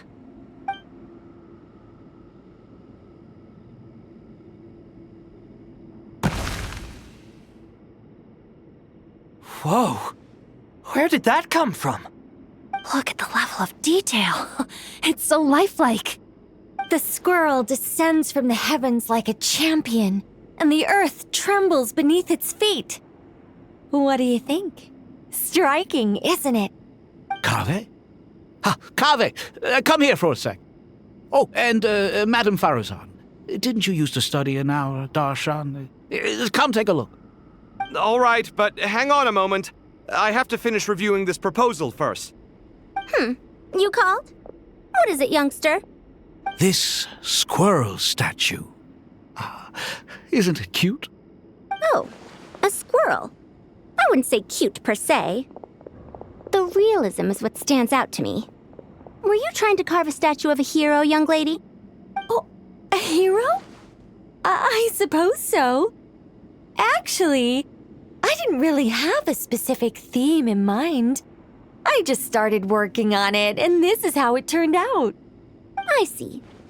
Well, do you tend to read novels about heroes in your spare time? As a matter of fact, I do quite enjoy those. Everyone loves a good tale of daring do, right? Then perhaps this statue represents the heroic tale you long to see deep down inside. Also on the subject of heroism, I feel that if the subject posed with a finger raised towards the heavens, it would lend a greater gravitas to the overall image. I'm sure some would call it cliché or old-fashioned, but not me. I think it would be a perfect fit. It has a certain classical beauty about it. Kave! Sorry, Madame Faruzan, I'm a little busy right now. Don't wait up for me. What a pity. That young man has excellent aesthetic tastes. I was hoping to ask him for his opinion. What a genius idea! Why didn't I think of that? Classical beauty is a great direction to explore. That's it. Once I get back, I'm going to sculpt a heroic squirrel pointing its finger towards the sky. Precisely. A declaration of victory. You understand my vision. Then place the two statues face to face. Yes! That's exactly what I was thinking. It'll be a masterpiece. Miss... I'm sorry. I didn't catch your name. Just call me Nicole. Madam... Faruzan? Was it? What? Oh, no. That wouldn't be right. Why ever not? Madam is a state of mind cultivated from within. Anyone may call me Madam if they so desire. My dear Miss Nicole, once we make it through these trying times, should we have the pleasure of meeting again, I shall look forward to seeing your new work. In this day of age, it's rare to find people with an appreciation for classical aesthetics. Meeting you was truly a pleasant surprise. Honestly, I feel the same way. It's been a long time since I met anyone interested in this style of statue. Clearly, they don't call you Madam for nothing. Also, I have to say, you're a very good judge of character. Because when I think about it, I really am someone who likes stories about heroes. That must be why I've quietly kept watch over generation after generation of them. Sorry, keeping watch over heroes? What exactly do you do for a living? Oh, never mind that. Let's not tell Madame Faruzan about Miss Nicole's true identity for now. Good idea. Let's limit the conversation to aesthetics.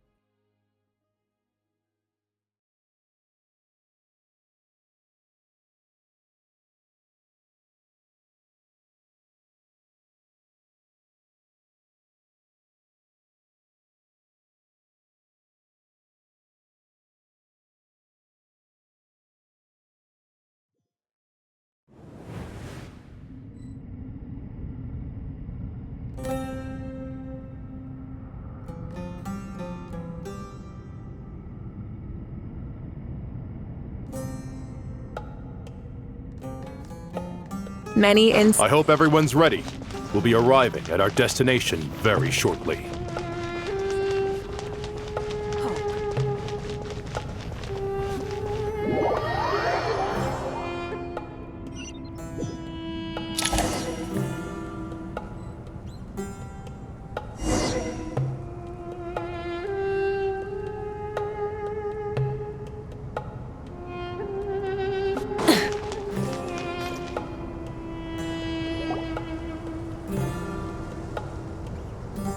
Why, we've not seen so many visitors ever, really. What is this place now, a tourist attraction? Ah, closer inspection reveals many familiar faces. To what do we dusty old fellows owe the honor? Surely you're not just here to chat. You surmise correctly. We are here to carry out a rather enormous project. Ho, enormous, you say?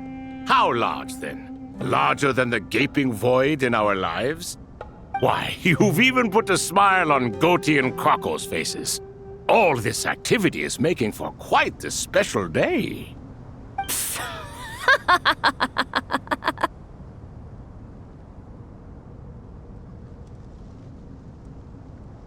I know that laugh. Lilipar? What on earth are you doing here?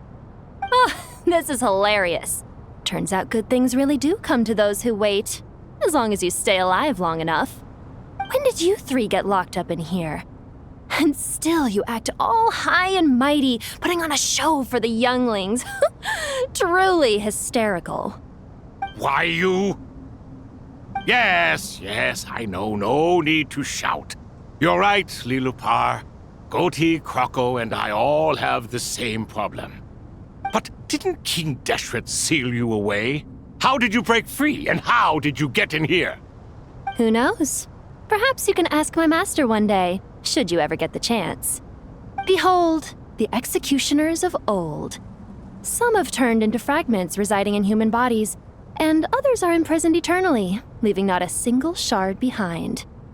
It's almost tragic, watching lowly prisoners like you act all self-important. Curiosity gnaws at you, doesn't it? Your interest in the outside world threatens to burst you at the seams. I'm starting to take a liking to this magic bottle lady. Time is of the essence. Let's get down to business. We come to you, O three ancient lords, to request your assistance on behalf of the Academia. If we can help you regain your freedom, then please consider lending us your aid. As for precisely what we need your help with, it's a long story. So, to demonstrate our sincerity, we are prepared to first resolve the problems that plague the three of you.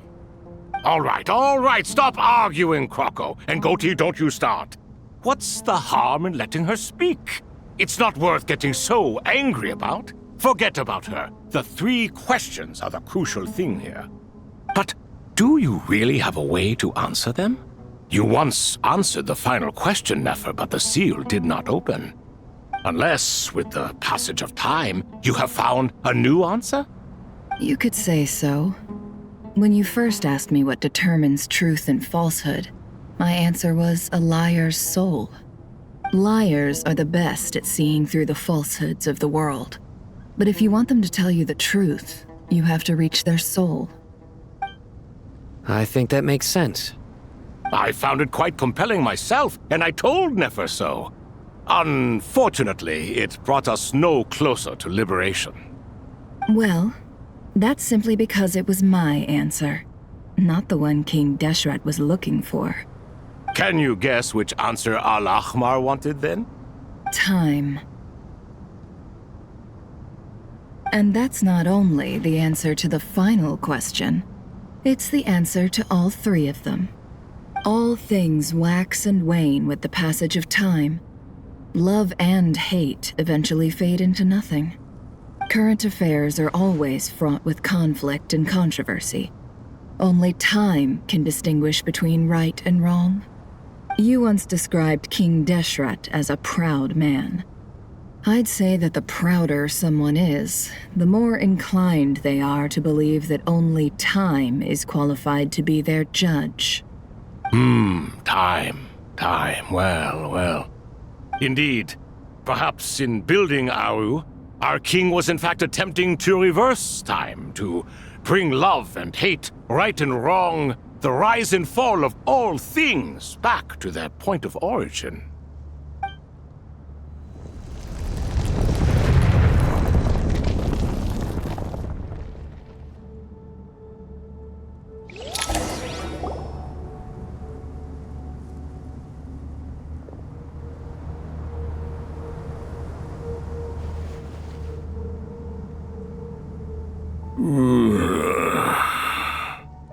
This is the most eventful day I have experienced in a long time. You have my sincere gratitude. Are those 3 of the 7 pillars? Turns out the statues were quite faithful to the source. You 3 seem to be in good spirits. Prison can help a person grow and learn to cherish what they have. Nevertheless, after everything you've done for me, I sincerely hope you never have to experience it for yourself. Hello, Nefer. It's good to see you, Thoth the Ibis King. Nice. Definitely puts my mind at ease, seeing you two getting along so well. Should we maybe introduce ourselves, or... Sure. I'm Sethos, the current leader of the Temple of Silence. This is General Mahamatra Sino, and this is the former Spantamad sage, Cyrus. But I'm guessing none of that means a whole lot to you. Everything is equally new to us, in truth. We've been gone from this mortal world for longer than you can imagine. Let's hold off on the introductions for now. We can always ask Nefer about you later. It'll give me something to talk about with my chosen disciple. You're like a helpless parent. Gods and people of yore are not necessarily welcome in today's world. Self-awareness is one of my finest qualities. I thought I ought to share its fruits with you two. Is that so? Well, I think we'll take it in stride, just as we did with the 3 questions. Let's not forget, it was my persistence that won you both your freedom. Fair point. I have to applaud your persistence. And I must praise you for your wisdom. Now, state your wishes, young ones. I'm sorry? Why, your tremendous accomplishments deserve a reward, do they not? You must let us do something for you in return. General Mahamatra, what do you think? I won't beat around the bush. Sumeru is facing a crisis the likes of which have never been seen before, and we need your help. Every calamity throughout the ages has been connected to us in one way or another, whether we were its cause or consequence. Whatever is wrong with Irmin's soul, it severely affected the Dendro Archon. She fell into a coma and is currently receiving treatment from the Dendro Dragon. The Dendro Dragon? I'm sorry, the Dendro Dragon is helping to heal the Dendro Archon? Not a pep, surely. Not vicious, cruel a pep who possesses no virtues aside from her basic instincts. Ah, good heavens. Oh, I shudder to think what could have caused Lesser Lord Kusanali to suffer such a plight.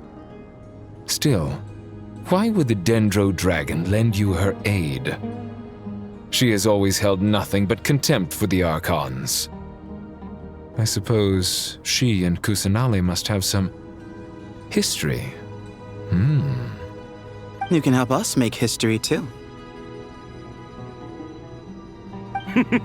A smooth talker.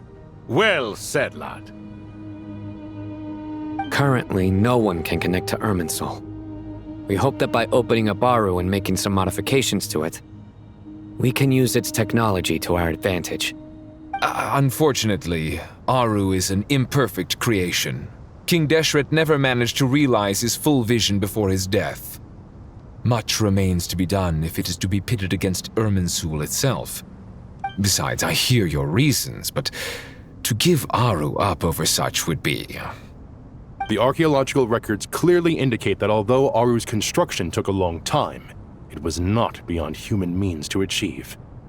Modern technology should solve the efficiency issues. We have no choice but to go all in on this. This is by no means a threat. But the only reason we helped you escape from Aru was to gain the necessary leverage to negotiate with you. You asked us to state our wishes, and we have. Each one of us here needs your help, as do all the thousands of people living in Sumeru. They need you, and they need Aru. What do we think, my fellow old fogies? Shall we lend our support or not? Since you ask so nicely, naturally. Naturally what? Are you for or against? I simply mean we shall do what comes naturally. You claim that you wish to open Aru. Know you then that the golden slumber created by King Deshret is preserved within? We do. We understand the risks involved. In all likelihood, the mortal world will never again be able to replicate King Deshret's work. Never will there be another chance to come so close to creating a utopia. Knowing this, are you sure of your decision? We are sure. Before people can dream, they must first live. If your minds are made up, very well. We shall summon our erstwhile colleagues to discuss this further. Saint Shezepank, Saint Bennu, once you surrendered to silence and were buried with King Deshret. But now, we invoke the right to awaken you with our voices.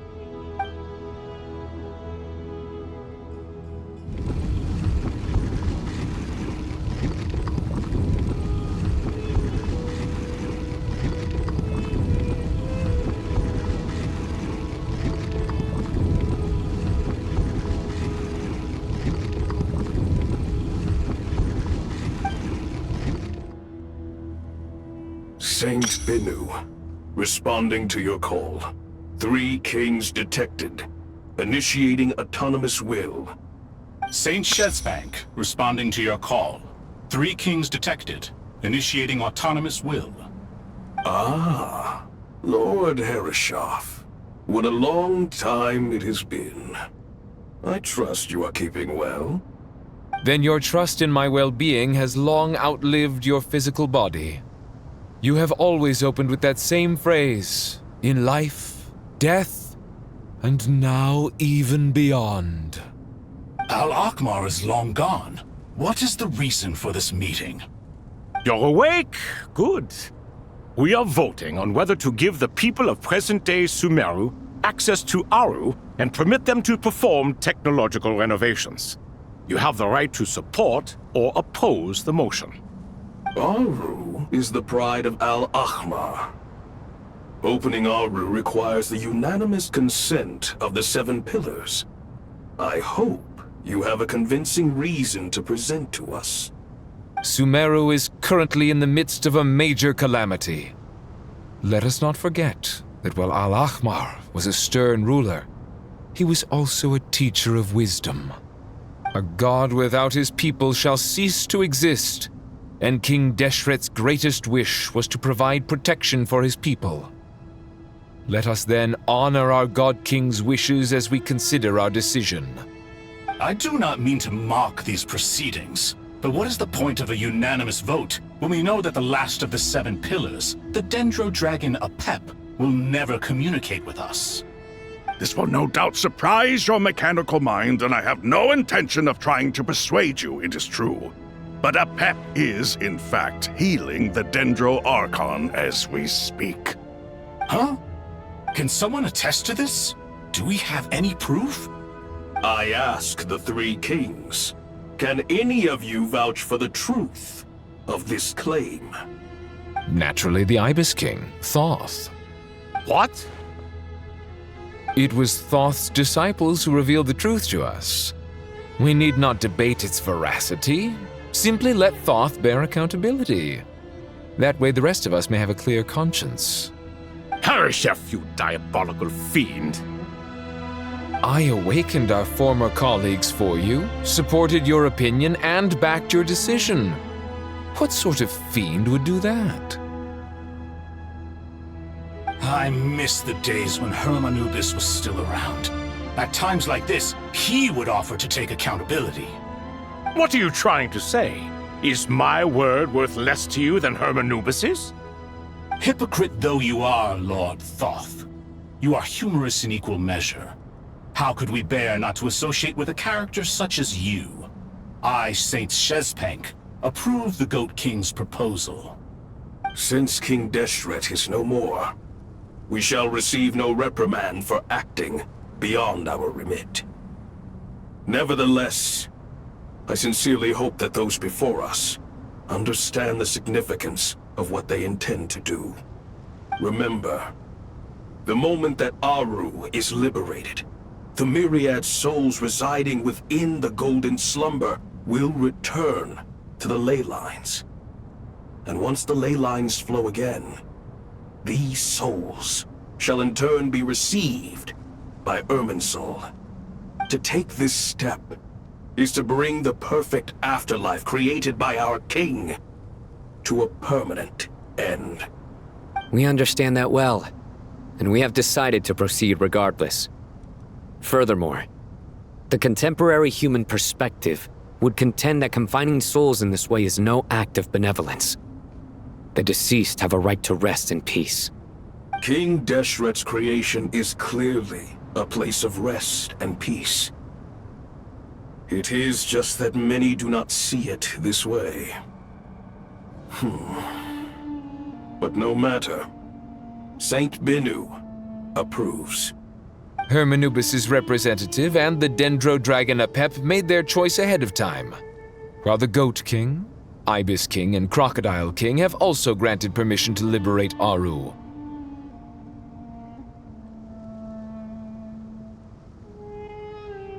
By the grace of His Majesty, guided by his wisdom and will, let the gates of Aru be reopened.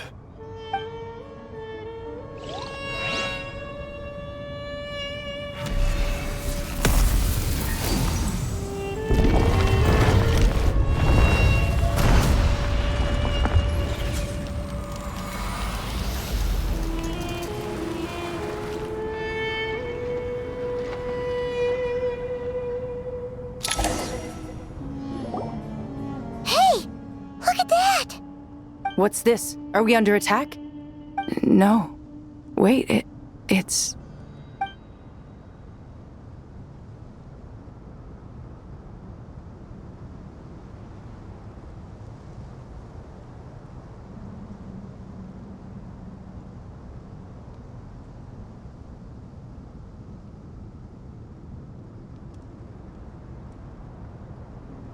Here you are. Through the sands of time. I see you. Father. Father, is it really you? It's Jet's father, Jibriel! That's right! He entered the golden slumber, didn't he? I smell blood and sand on you. You've grown. Strong as a wild beast, and without shedding a tear. You have to leave, don't you? Please, just answer me this. What should I do for you? This meeting is a blessing from the gods. My soul, once imprisoned along with that of Samael, is finally free. I am truly grateful for the chance to see you again. That the dead should meet the living is itself a miracle. One brief, precious moment is enough. Enough to set my heart at ease. Do not weep for me, Jet. I know you will accomplish many great things in your life. You will go further and climb higher than I ever did. All I ask is that you take good care of yourself.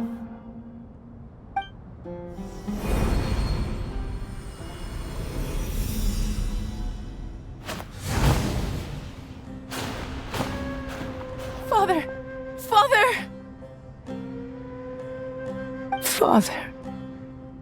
Hey, Jet. Do you want something to eat? Maybe it'll help you feel better. I'm fine. Thanks, Paimon. It was just a little sudden. The chance to see my father again meant the world to me. He was trapped in the golden slumber for our sake.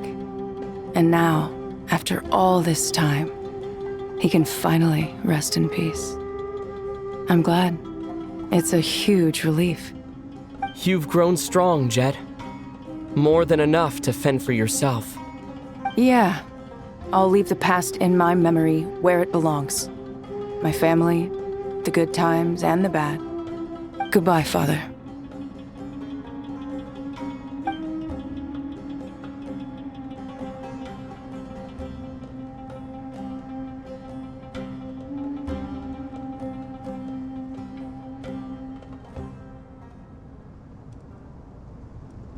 Ah, me, what a touching reunion that was.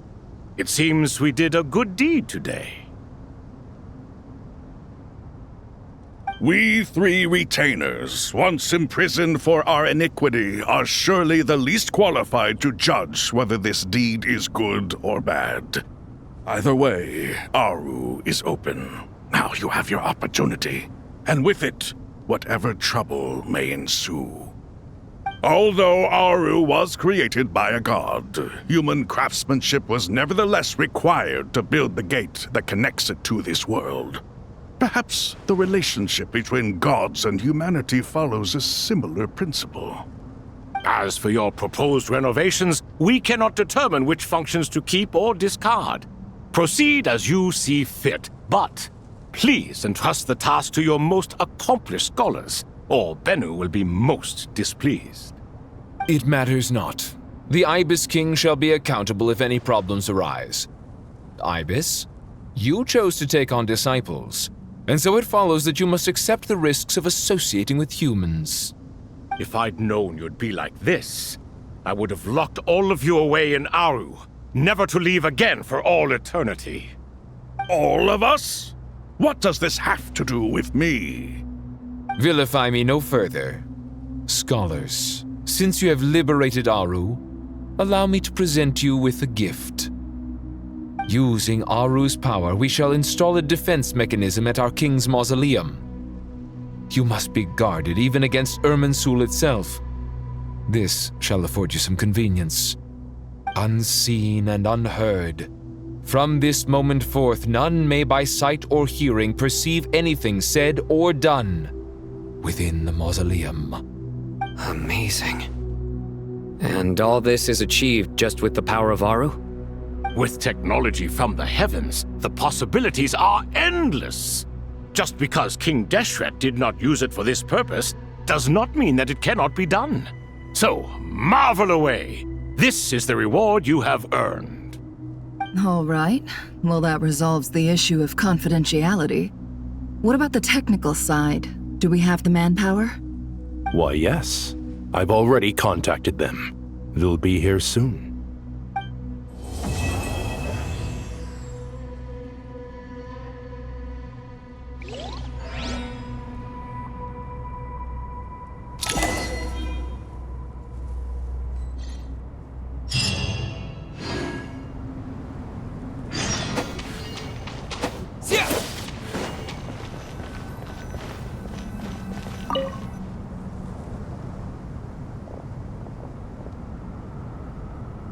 You must be the ones tasked by the Academia with renovating Aru?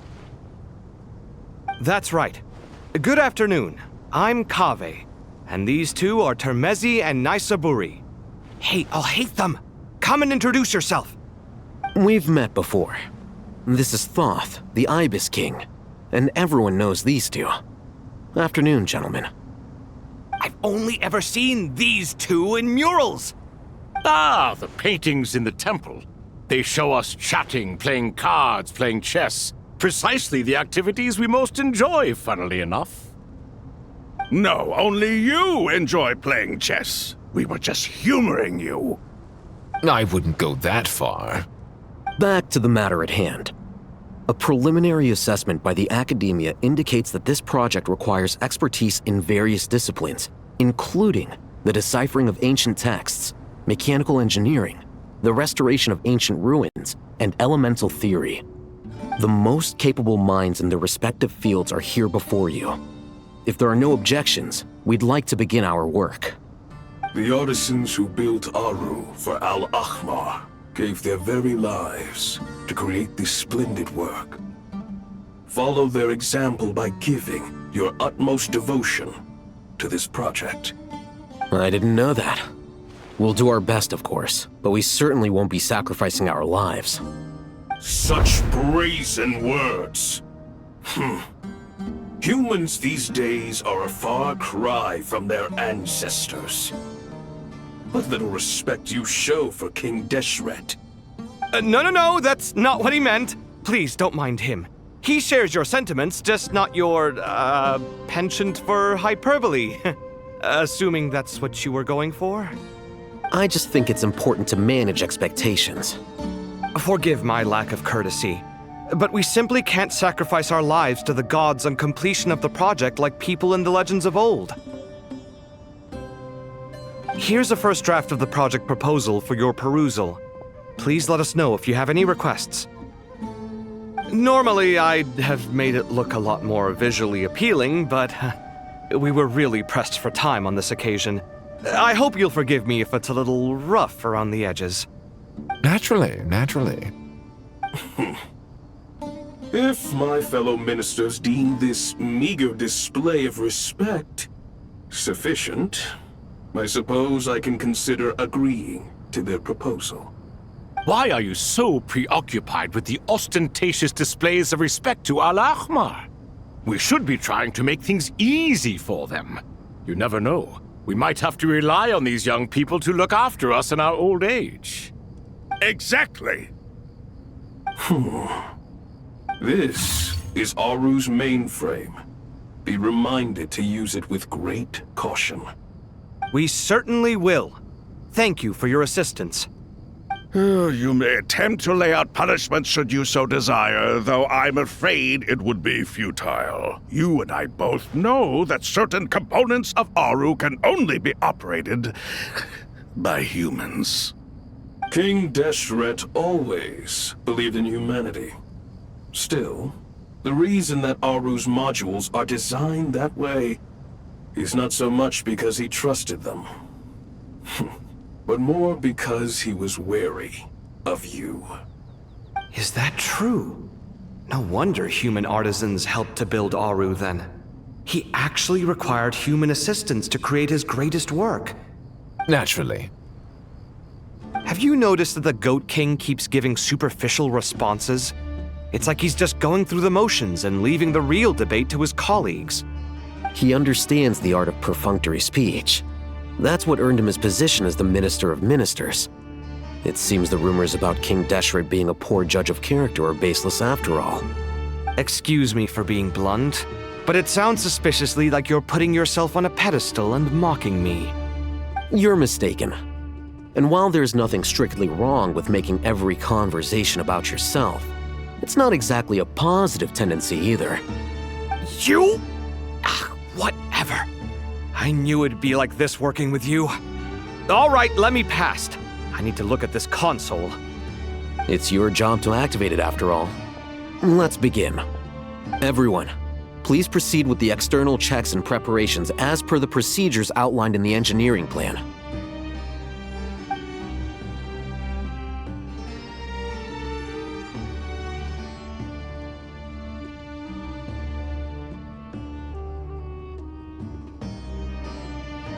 Hello there, youngsters. Whoa, the Ibis King came to life. What do you mean, came to life? I've been alive the whole time. You did say we could start our research, right? Are you having second thoughts now? I've reviewed the proposal. The work you're planning to carry out on this grand device is ambitious in its scope. You have ample confidence in your abilities, I take it? I wouldn't say I'm feeling hugely confident, but given how bad things are, I'd rather at least try something than sit around waiting to die. You are the top scholars of your day. I trust you are aware that there are countless links between Aru and the Akasha? Aru and the Akasha? But I thought the Akasha was the Academia's greatest technological accomplishment, created years ago by the Dendro Archon to help her people access knowledge. And you too? Do you not know either? You've read the instruction manual, right? You tell them. An instruction manual? The Akasha has an instruction manual? The Dendro Archon is a kind and thoughtful god indeed. It used to sit on a shelf in the corner at the House of Dana. Not the most popular read. If the manual is to be believed, Aru was in fact the original inspiration for the Akasha system. What? But there are so few records about Aru anywhere. And practically none of the scientific expeditions into the desert had anything to do with it. But this is something you could not possibly have known. You may have heard many stories about the desert, but what is the most important aspect of history? Consider this a quiz. Anyone from Vahumana present? I'm from Vahumana. It's, well, veracity. Precisely. And a large part of veracity is the chronological order in which events occur. I may as well tell you. In the beginning, Nabu Malikata, the goddess of flowers, descended upon Sumeru. The glory of the heaven was within her. She brought life, oases, and knowledge to this land. Then she created the Jinn, enlightened them, and ordered them to serve her. 2 other gods also walked upon this land where wisdom flowed in abundance, and the 3 met beneath the great green trees. It was the first and greatest alliance. We should speak with reverence of this covenant between the 3, which transcended both time and life. For they promised that in Sumeru, wisdom would be shared with all. All the great changes in Sumeru's history began with the goddess of flowers. For King Deshret's sake, she pried into the secrets of Celestia, and for this was burned to ashes by the flames of wrath. So grieved was King Deshret by her passing, that he lost all interest in state affairs and devoted himself instead to the knowledge that she had brought back. It was after learning of the technology from that floating island in the sky that he first conceived of Aru.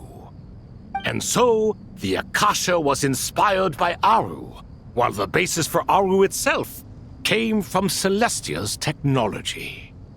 Well, if the two share a common technological origin, then connecting one system to the other is an entirely feasible idea. Unbelievable. Have you no reverence at all for celestial technology?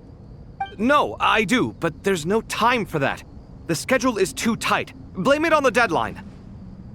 Perhaps you could try coming up with our cutoff dates.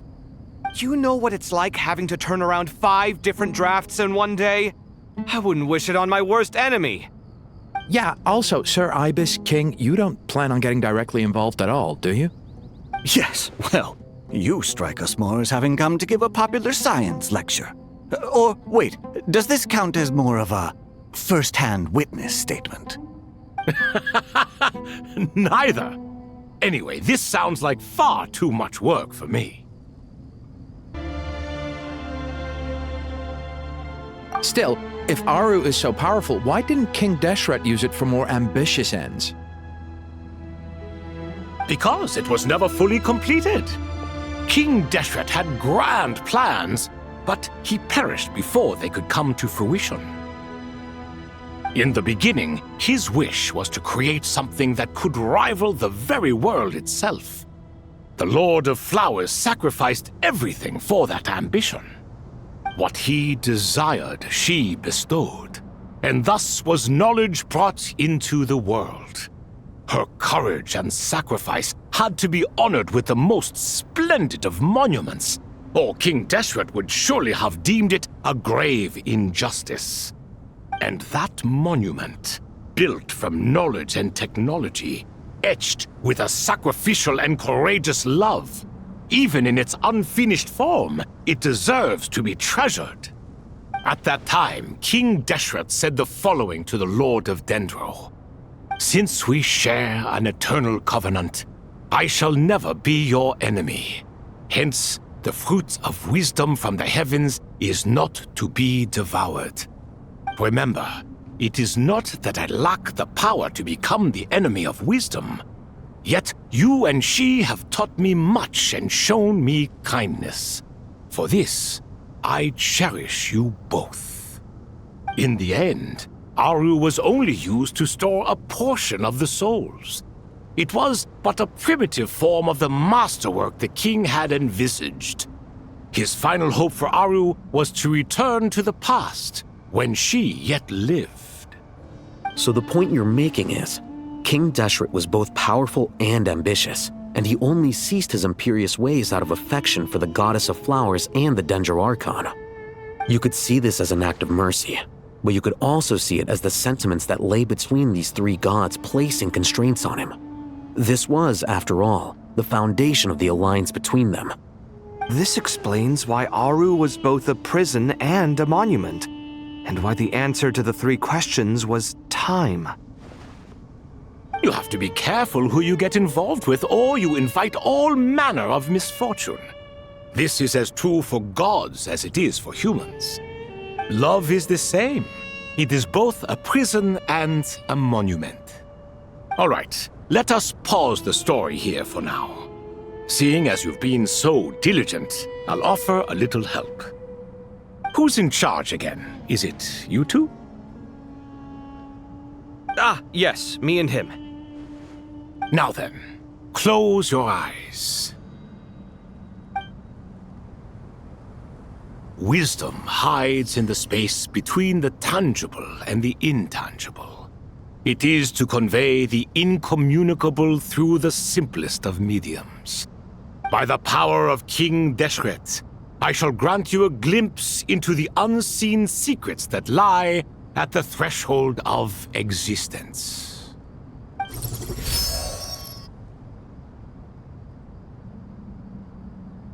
Where did this come from?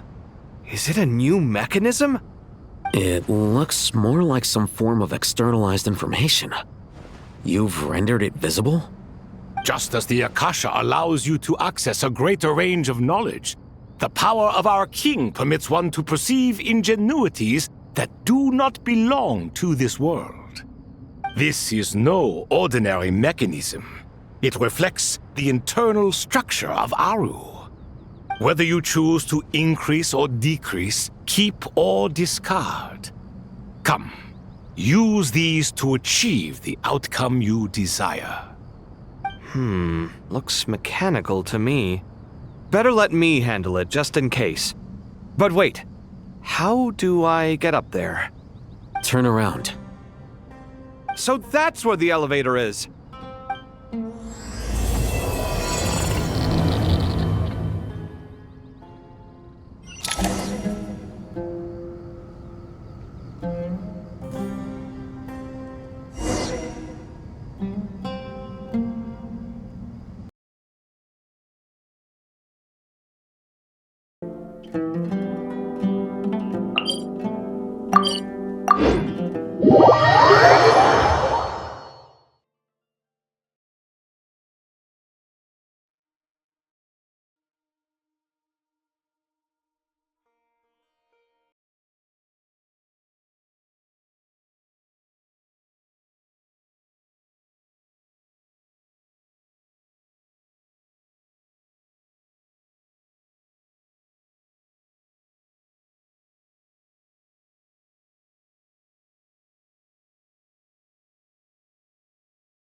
Sand is the natural enemy of fire and civilization. In the desert,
Obelisks were used to record important information in the ancient desert civilization.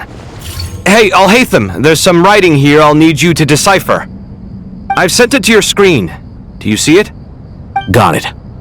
It's a little blurry, but I should manage. Take a look and tell me what it says. Oh, and I'll send any other similar text directly to you from now on. Let's start with this one. It's a variant of an older script. Herein lie verses written for the yellow sand.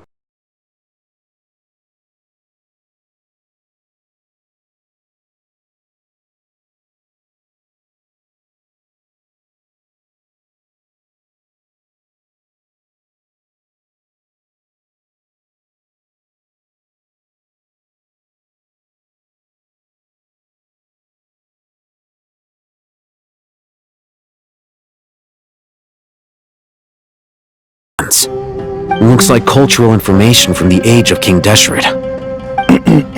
If so, I suggest you delete it. Words thrown together merely for fun.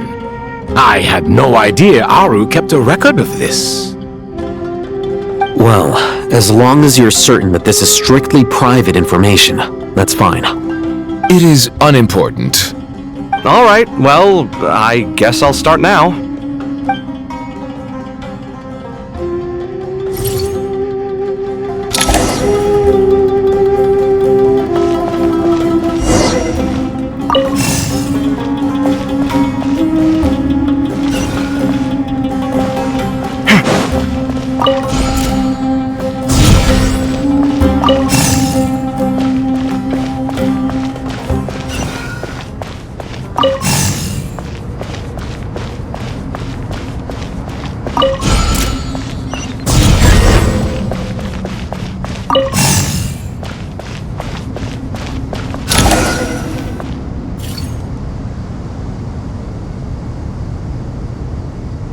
Found some more. Sending them over to you now. These are all reports about the Gurubad conflict. Can we delete them? I'd say so. Most of this information has already been archived anyway. What if there are details in there that Vahumana missed? What are we supposed to do if they come after us in the future? They'll just have to live with it. If we don't resolve these issues now, there won't even be an academia in the future, let alone a Vahumana Darshan. Yeah, you're right. Okay, done. There's some other similar monuments nearby. I'll check them out.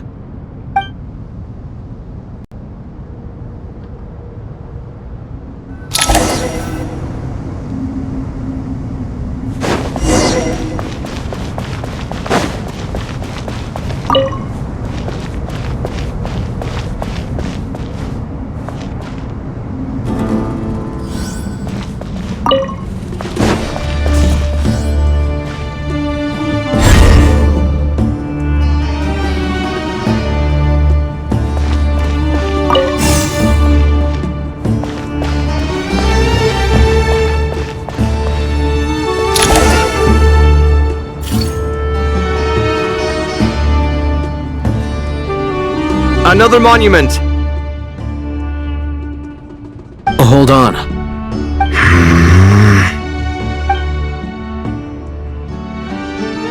You're still reading it? How long is it? It records the development and governance of the Oasis civilization.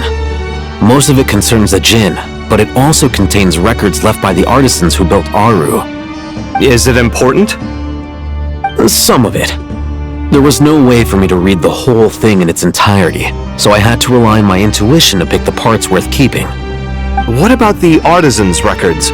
What do they mention? They're speculations, mostly. For instance, they were wondering how to protect themselves if King Deshret decided to silence them after the construction of Aru was complete. Sounds like pure mythology to me. Surely that kind of thing didn't really happen. The records do emphasize that this was merely their conjecture based on various myths. Still, the artisans did leave details of their plans to survive, including blueprints for their escape route. Even that got recorded? Okay, well, I'll make a copy of this first before I delete it. Is that truly necessary? You won't be needing those. No, the blueprints are important. I want to keep them as a memento.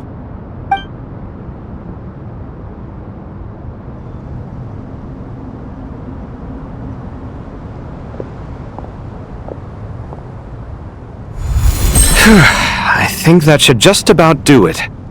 It meets the requirements of the contingency plans, so we should be good. I gotta say, it's the strangest feeling, this cross between reality and the intangible. It's like drifting between life and death, or in and out of a dream, using my own hands to manipulate illusions that are forever out of reach. Chasing dreams in the most literal sense. Definitely a novel experience. What happens if my spirit just floats away? That won't happen. Anyway, I wouldn't celebrate just yet if I were you. There's likely to be a phase 2 of this project. Alright. I'd better keep my wits about me then.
Traveler from afar, do you worry for the fate of Sumeru as well? Whoa! It's so big the Crocodile King! Greetings, Crocodile King. Please be at ease. I'm just here to chat with you about Lesser Lord Kusanali. Sounds like you really care about her. Yes, although to be exact, it is a mixture of both concern and curiosity that I feel. Speaking of Nahida, Paimon was wondering how she's doing. Wait a moment.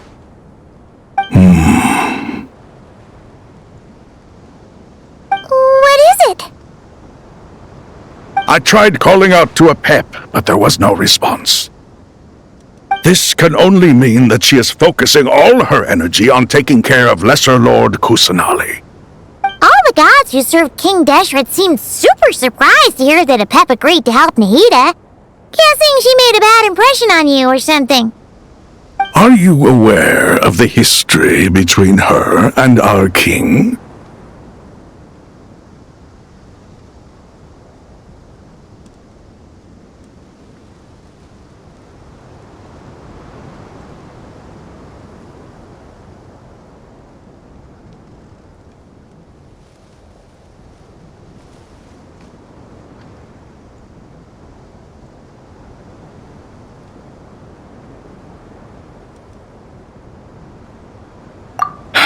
Then you are learned indeed. I'm glad to know that Sumeru has the support of someone like you. At the end of his life, King Deshret tricked the Dendro Dragon into swallowing him whole, leaving her to bear the torment of his sins. The Dendro Dragon despised King Deshret, yet he outwitted her. Rather than bringing disaster to the land, he chose to deceive her and thereby ensure his annihilation. An act that surely displays his love for humanity. The Dendro Dragon stands for the glory of a bygone era. She hated Al-Ahmar and what he represented. All the gods, all the power they wielded. And so, her willingness to help the Dendro Archon through this crisis comes as a great surprise indeed. It makes one wonder whether, perhaps, the Dendro Archon assisted her in the past. Yep, Nahida did her a huge favor.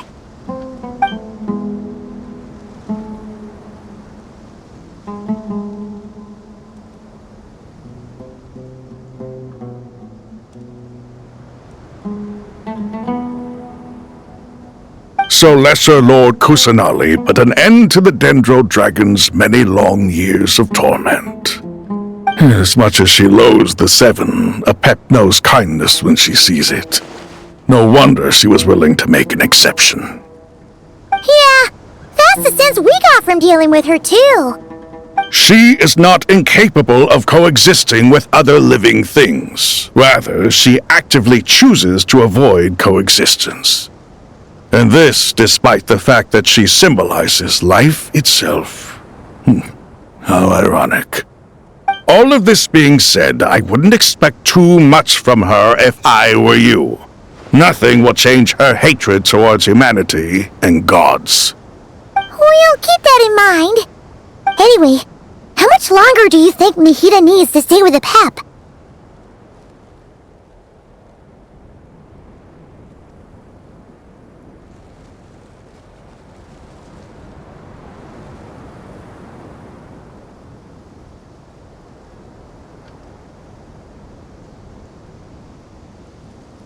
For all we know, the Fatui might still be in the desert.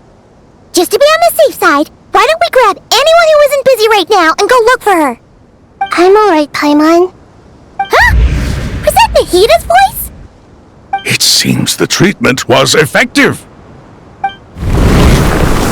Since when do my deeds require your evaluation?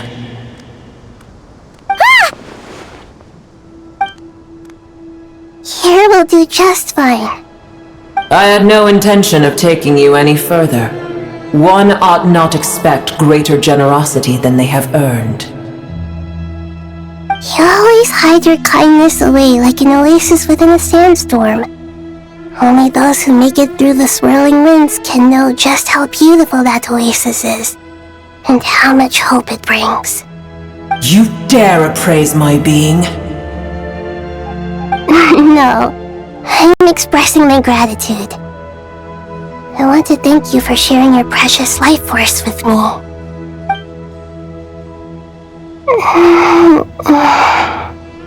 Awake already? You are more resilient than I thought.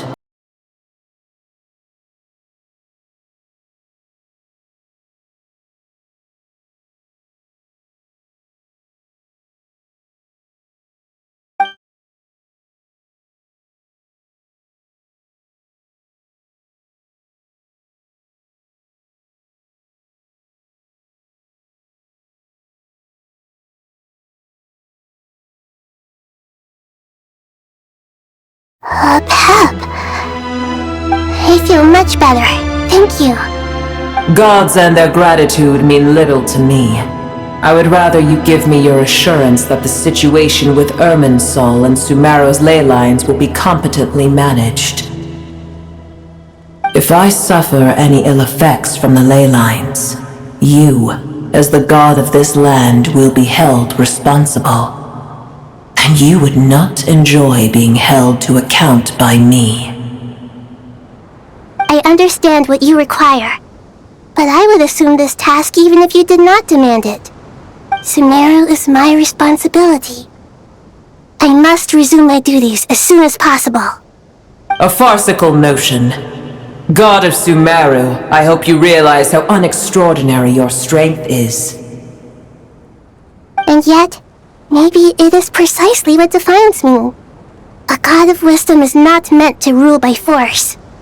Then hold steady. We go forth. Well, I'll be. Is that a pep? Do my eyes deceive me? Of all places, the Dendro Dragon has decided to visit the mausoleum of King Deshret? I see that after all this time, El Ahmar's menagerie of ministers remain as vile as ever. It's a pleasure, Dendro Dragon. Had you arrived but a little sooner, you might have attended a meeting of the Seven Pillars. What a nauseating thought. You are not the first insects I have had the displeasure of dealing with today. A swarm of them tugged on my tail on my way over. Goodness knows what hovels they crawled from. Why do all the creatures of this world remain so lowly after all this time? What did you do with them? I cast them away. What would you have me do? Keep them as trinkets? Boor, this is where we shall part ways. To be clear, I do not wish to see you or anyone else here ever again, unless absolutely necessary. Then I wish you peace as you return to your dwelling place.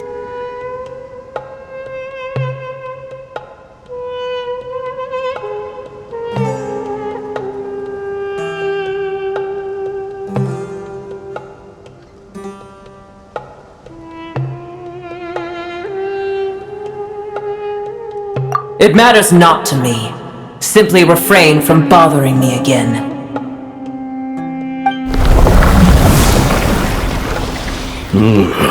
A force to be reckoned with. At times like this, I feel glad that she has no interest in any of this. Hold on, just hold on, okay? We're almost there. We made it! Huh?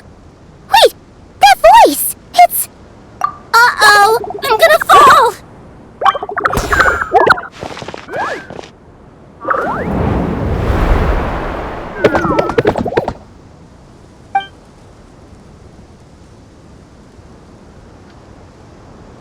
Well, that's a relief. A pair of safe hands indeed. The Dendro Archon's familiars. They are the last thing I expected to see here. Huh? Wait, what are the R&R doing here? Don't you guys hate the desert? Obviously I was worried about the Dendro Archon. I've been supporting them with my Pari powers the whole way here. Oh, you seem pretty nervous. Is it because there are too many people around? Not just people. It's all these non-human beings, too. It's hard on them. I can't believe you made such a long and dangerous journey just for my sake. I appreciate your support so much. Thank you all. I'll have to ask everyone to wait while I help our new arrival settle in. Once I'm done, I'll gather everyone to discuss our next steps. Traveler, Paimon, shall we find a place for our friends to stay?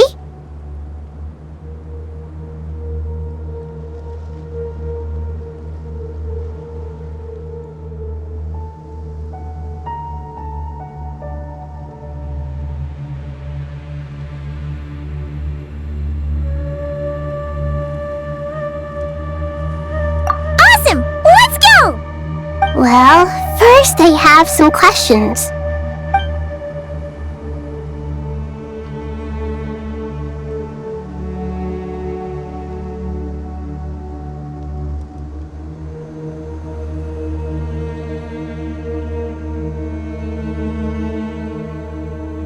Okay, I think that covers everything.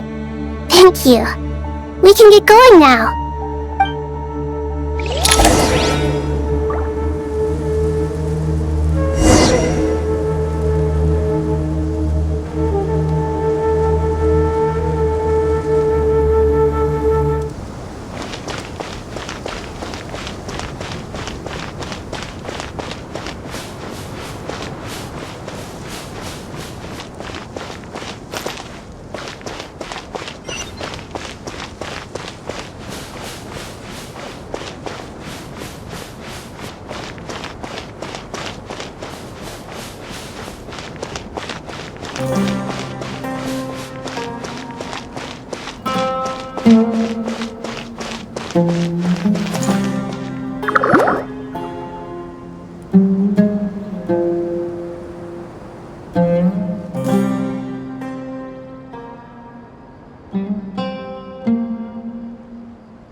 Hello, everyone. It's only us.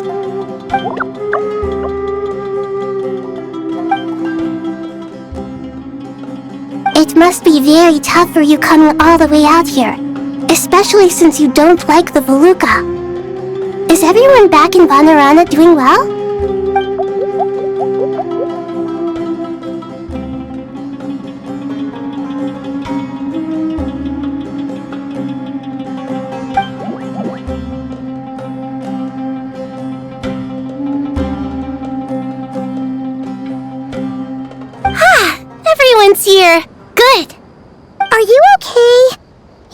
like you were about to pass out back there. And you're forgetting who I am. Don't underestimate me.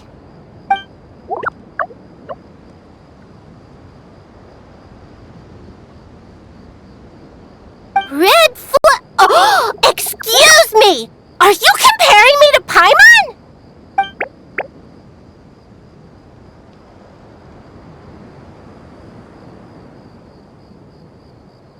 I suppose everyone is gathered here because of me.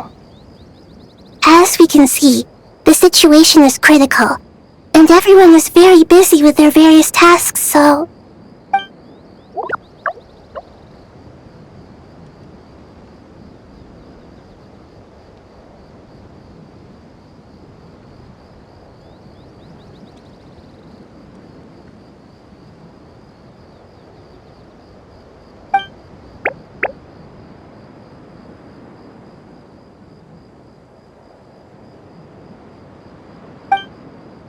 La la la la la.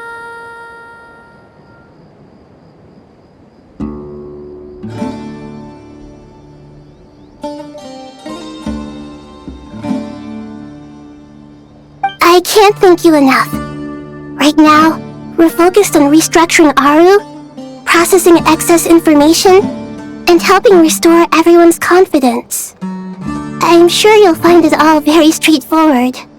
I can help too. Just let me know where I'm needed.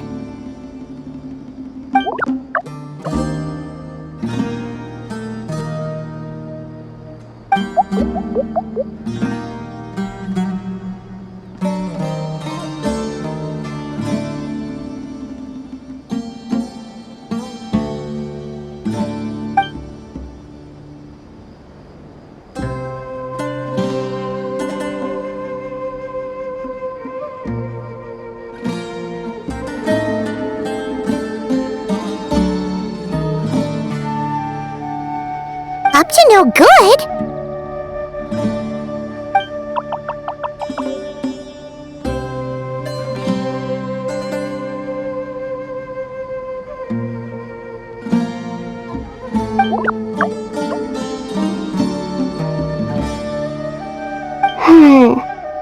That definitely sounds suspicious. Traveler, Paimon, I have other work to attend to here that needs to take priority. Could I trouble you to investigate the situation Arabalika spoke of? No problem. Leave it to us. Thank you. I'm counting on you.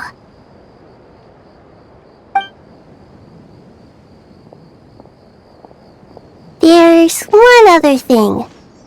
If you are to work alongside the people of Sumeru, you will need to make yourselves visible to them. Is that acceptable to everyone?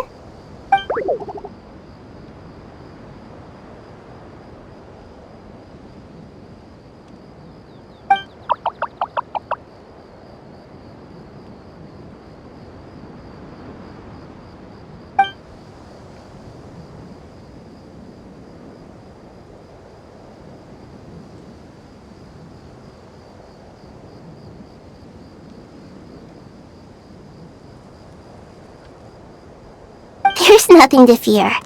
No one here will hurt you. But if you do feel afraid, don't worry.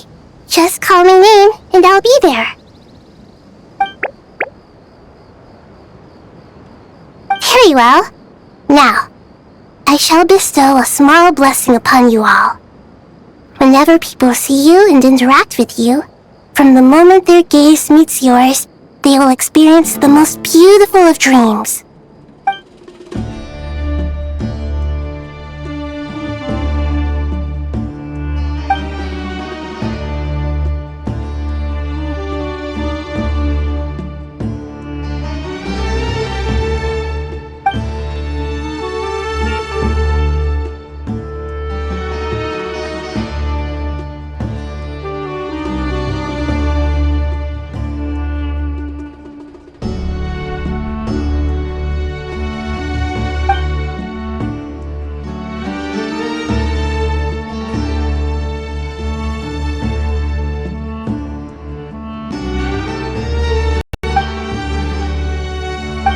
Do not fear. We will face it together. This too shall pass.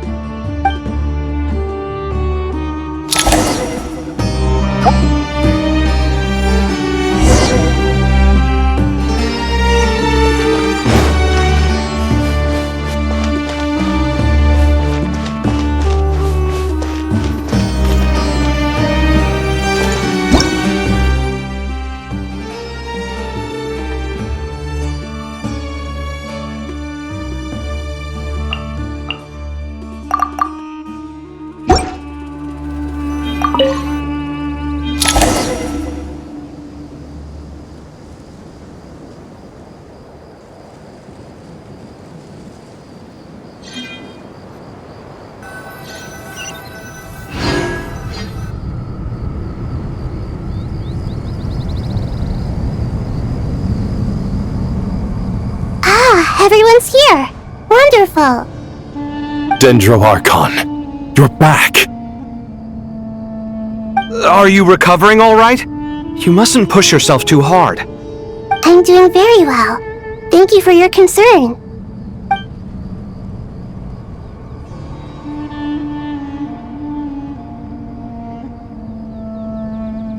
I see. Using the power of Aru to reboot the Akasha and gain access to Ermin's soul. It's a sound plan, although I regret to be the bearer of bad news, but with the state that Ermin's soul is currently in, it's impossible to access via traditional means. Even the Akasha won't change that. Alas, we had feared this may be the case. And what about non-traditional means? Non-traditional means? Are you saying... Desperate times call for new measures.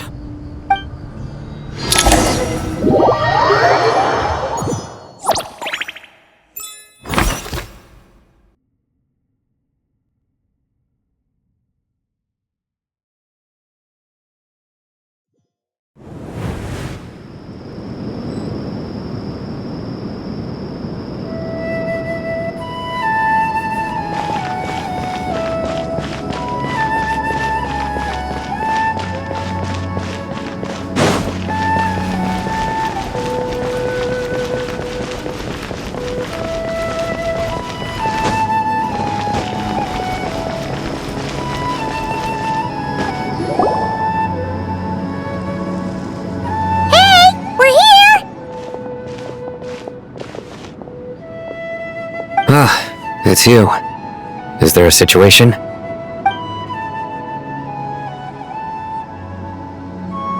The Aranara have good intuition when it comes to people. In other words, there may well be a traitor among us. Given everything that's going on, I'd be more surprised if there wasn't. Miss Nefer, as a professional intelligence broker, I trust you have a solution? Not one that I'm willing to volunteer. What's in it for me? Let's say I'll treat this as a pilot project aimed at expanding your intelligence operations. Whatever business you're in, an avenue to demonstrate your abilities could never hurt. I like the sound of that. Glad we're on the same page. Given that you rarely set foot in Sumeru, practically no one at Caravan Rebot knows who you are. I take it you've read the files on everyone in the area? Yes. I also skimmed the list of evacuees, and am more or less up to date on where everyone stands. Any initial suspects? Limiting the scopes to males whose recent activity could be viewed as suspicious. I've identified 3 names. The Aranara saw 2 people talking, but currently we only have 1 suspect. The other person was probably just a messenger, and in all likelihood has already left Caravan Rebot. Everyone is heading for the desert per the evacuation order. Anyone willing to turn back at this stage is almost certainly with the Fatui. There's no way it was a spur-of-the-moment decision to act at a time like this. This spy must have been planted long ago. We need to smoke him out from wherever he's hiding. Sounds like you have the beginnings of a plan.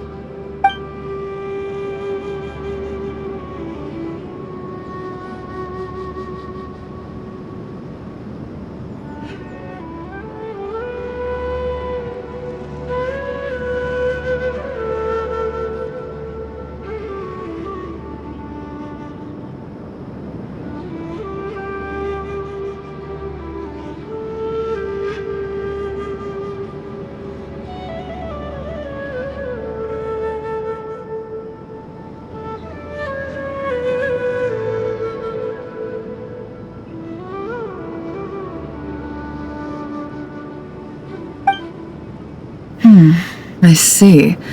Your suspicions are well-founded. I'd be watching him too if I were you. So far, we still lack solid evidence that he's been bribed. He hasn't made any recent purchases that would indicate he came into some cash. Then let's get closer to him to confirm before we make our move. I can handle it. I'm not based in Sumeru, so barely anyone at Caravan Rebot knows who I am. And you're certain you've never encountered this person in NodKrai? I'm certain. Besides, it's extremely rare for me to have had any direct contact with Sumeru mercenaries besides Jet. There's no way he could have seen my face before. Sino, stay out of sight and wait for my signal.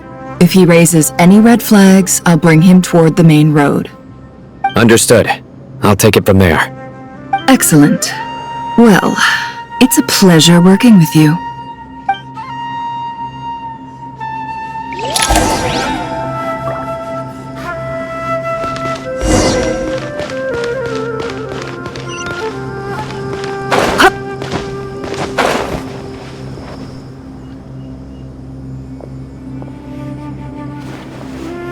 Darker skin, scars, frequents the desert and has ample combat experience.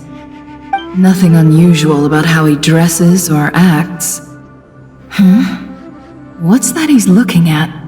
A coin. Interesting. Could that be how his contact paid him? Conveniently discreet for someone trying to hide any unexplained income. And yet it could be highly valuable. Sorry to bother you.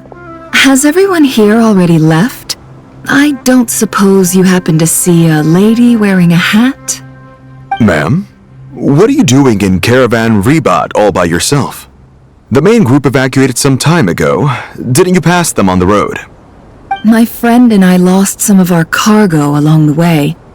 I didn't want to miss out on potential business, so I told her to go on ahead and meet the client while I retraced our steps. I didn't think it would be so late by the time I found it. And then there was a terrible sandstorm. I guess I must have taken a wrong turn, because I didn't see any large groups on my way here. Forgive me for asking, but just to be on the safe side, could you describe this friend of yours? Sure. She has blonde hair, and she was wearing a hat and a white dress. You'd definitely know if you'd seen her. Yes, I think that does ring a bell. My apologies. During this exceptional time, the Core of 30 are under orders to be extra cautious when dealing with unknown people, whoever they might be. I understand. Well, sir, is there anything else you need to know? If not, I'd better try and catch up with them. Hey, wait! They left a good while ago now. You'll never catch up with them on your own. Why don't I give you a ride? I'm here to collect the last few people anyway. We have plenty of carts, so one more won't be a problem. That would be amazing. Traveling with a group will be much safer. I'll have to pay you for your trouble. Hey, let's not worry about the money for now. Wait here a moment. Once I'm done packing up, I'll take you to join the rest of the group. All right, thanks. Let me know if you need a hand carrying anything. No need for that. I'm strong enough for both of us. Okay. Well, I wish there was some way I could repay you. Guess it's my lucky day, running into someone who knows what they're doing here. You might have just saved my life, you know? You're not wrong there. I mean, what kind of cargo is so important that it's worth risking your life to get back? I hope for your sake that it's priceless. Actually, I suppose I can tell you, since you've been such a big help. But be sure to keep it to yourself or we could both be in big trouble. Oh, really? Sounds mysterious. We're in the antiques business. You understand? Some of our goods aren't acquired through the most legitimate means. We have to be very discreet when we're selling them. That's why I had to go looking for the missing cargo alone. No wonder. Well, ma'am, in that case, It turns out that maybe there is something you could do for me. I'm all ears. But to be clear, our commission isn't cheap. Think carefully before you ask. We don't want to ruin our relationship before we even hit the road. I'm sure that won't be a problem. My issue is, I have something that's a little difficult to sell on as well. Take a look at this.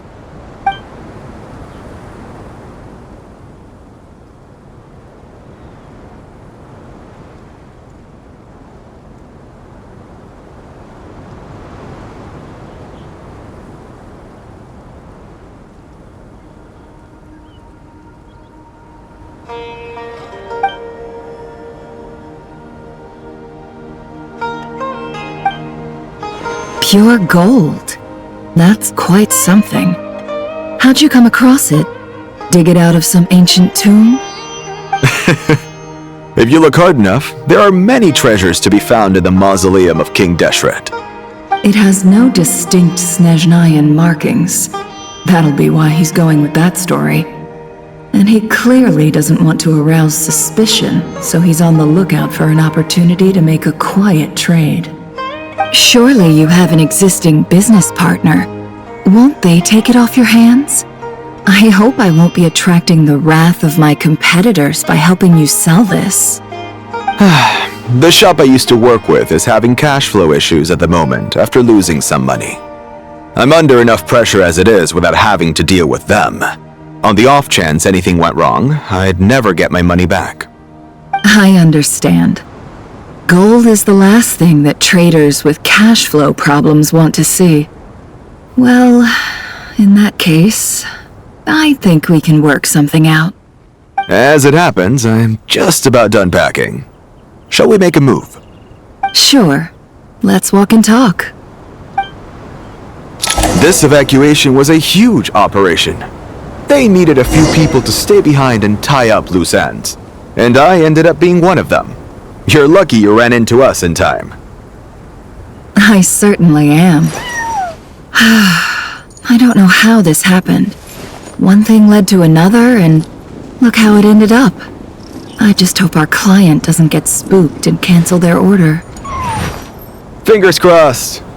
But either way, life goes on, and we all have to make a living somehow.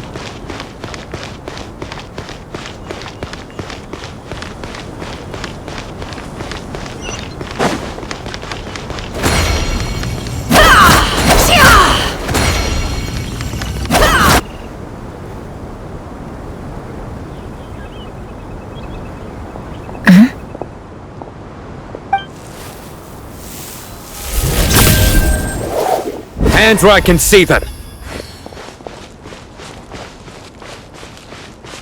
General Mahamatra!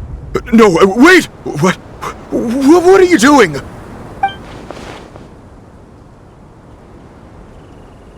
This is the coin? Good. Sadly, you won't have the chance to spend it. Nicely done. Looks like Sumeru's mantra are a well-oiled machine nowadays. Unmarked gold coins are quite difficult to trace. Thanks to you, we have secured the evidence. Here's what's gonna happen.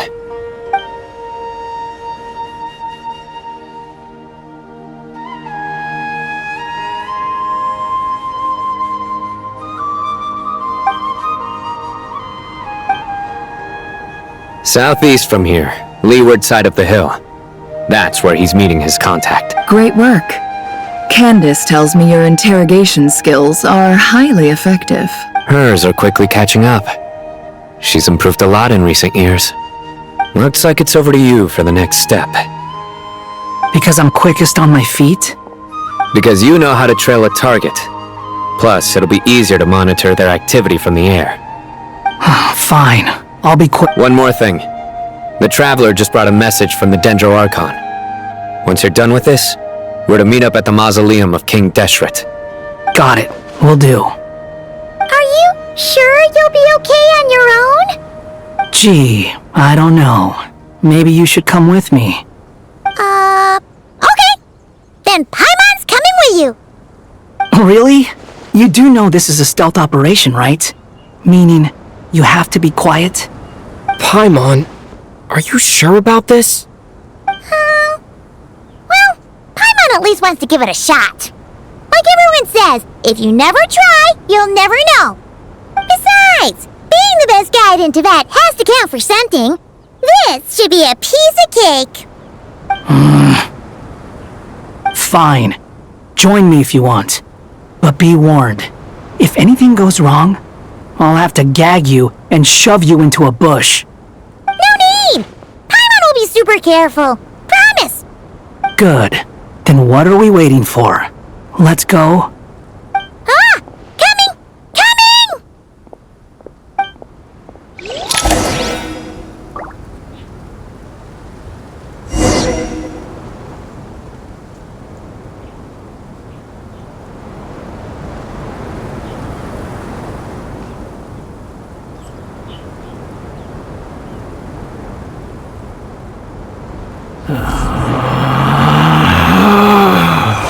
Relax.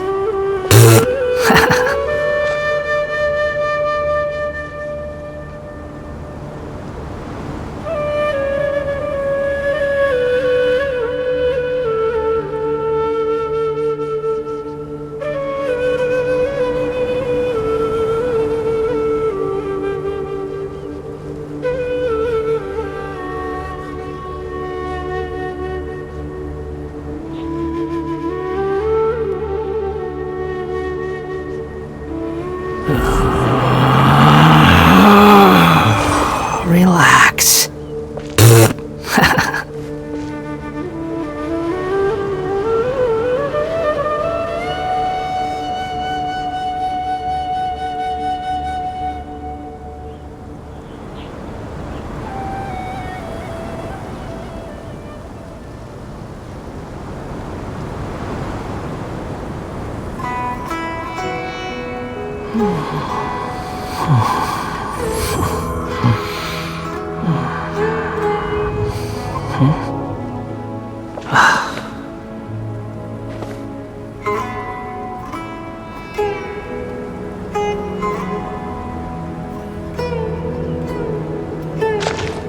Squall Fury!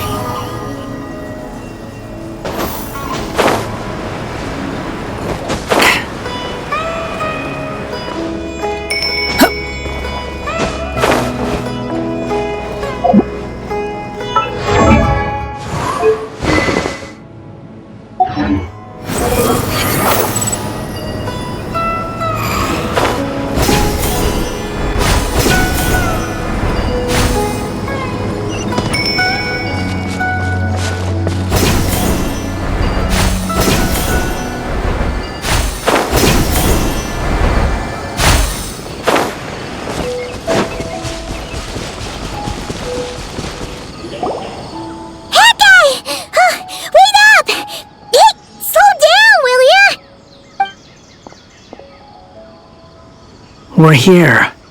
Now we wait. Okay, yeah, cool. Cool. What's on your mind, Paimon? Huh? Oh, nothing? I thought all you cared about besides being a guide was food and sleep. Why the sudden urge to go on a dangerous mission? What's that supposed to mean? Paimon's been on plenty of dangerous missions before. But never on your own. You hardly ever leave the Traveler's side. Just saying. I'm kind of at loose ends right now. So if you did want to share, I suppose I'd have to listen. If not, suit yourself. Makes no difference to me. Hat guy? Do you think Paimon is useless? What? Where's that coming from? When we were in NodKrai, Paimon suddenly realized something. Even though Paimon's with the Traveler every single day, whenever we face real danger, she can't do anything to help. Paimon doesn't get like this very often. She just got really scared when the Traveler got kidnapped that time. What if he never came back? What would Paimon do then? And the more Paimon thought about it, the the more useless she felt. But Paimon doesn't want to be a burden. Paimon wants to be a friend who's actually useful. Does that make any sense? You know, that feeling of just being completely useless and... Oh, Paimon probably sounds so ridiculous right now. You asked the right person. Boy, do I know that feeling. Oh, that guy! I'm not gonna try and encourage you. What I will say is this. When you start doubting yourself, you have two choices. Give up or change. You have to make the decision to move forward. Otherwise, no amount of consultation from other people is gonna help you. So ask yourself, what do you want? To get stronger? To learn more? Whatever it is, go do it. You won't have any regrets if you can at least say that you tried. Oh, alright. Something's not right. Shouldn't they be here by now? Paimon, is it just me? Or is it a little too quiet around here? Should Paimon take a look? We'll give it another hour. If nothing happens, we head back. Okay.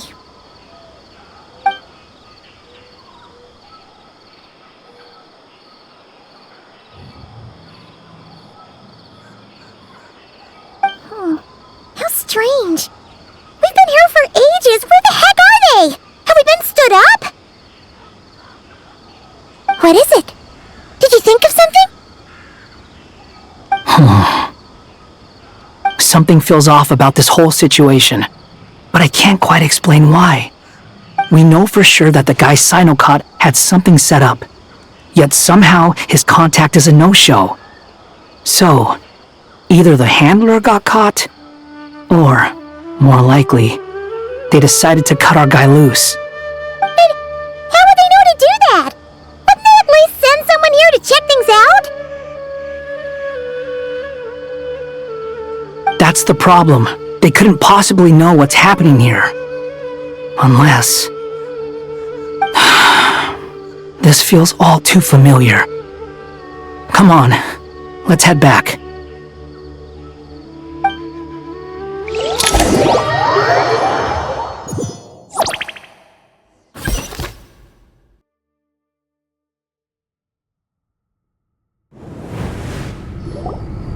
Even though this isn't a formal meeting, I'd still like to start by saying how grateful I am to each and every one of you. Thank you all for coming here and standing by our side. Chesapeake and Bennu are currently assisting the scholars with the maintenance of Aru. Please forgive their absence. As for Hermanubis, may he rest in peace. We remember him with great fondness. There have been times when I imagined what it might be like to meet you all. Now that it's really happening, I feel quite emotional. Time has taken many things away, but that which remains is all the more resilient. I must say, there is one thing that rather surprises me. You appear to be in good spirits, Lesser Lord Kusadali. But even so, I can sense that the life force given to you by the Dendral Dragon has far from fully resolved the problem of your vitality. Oh no! So even a Pep's power didn't work? Don't worry, Paimon. It worked very well indeed. The issue is how closely I am tied to Irminsul.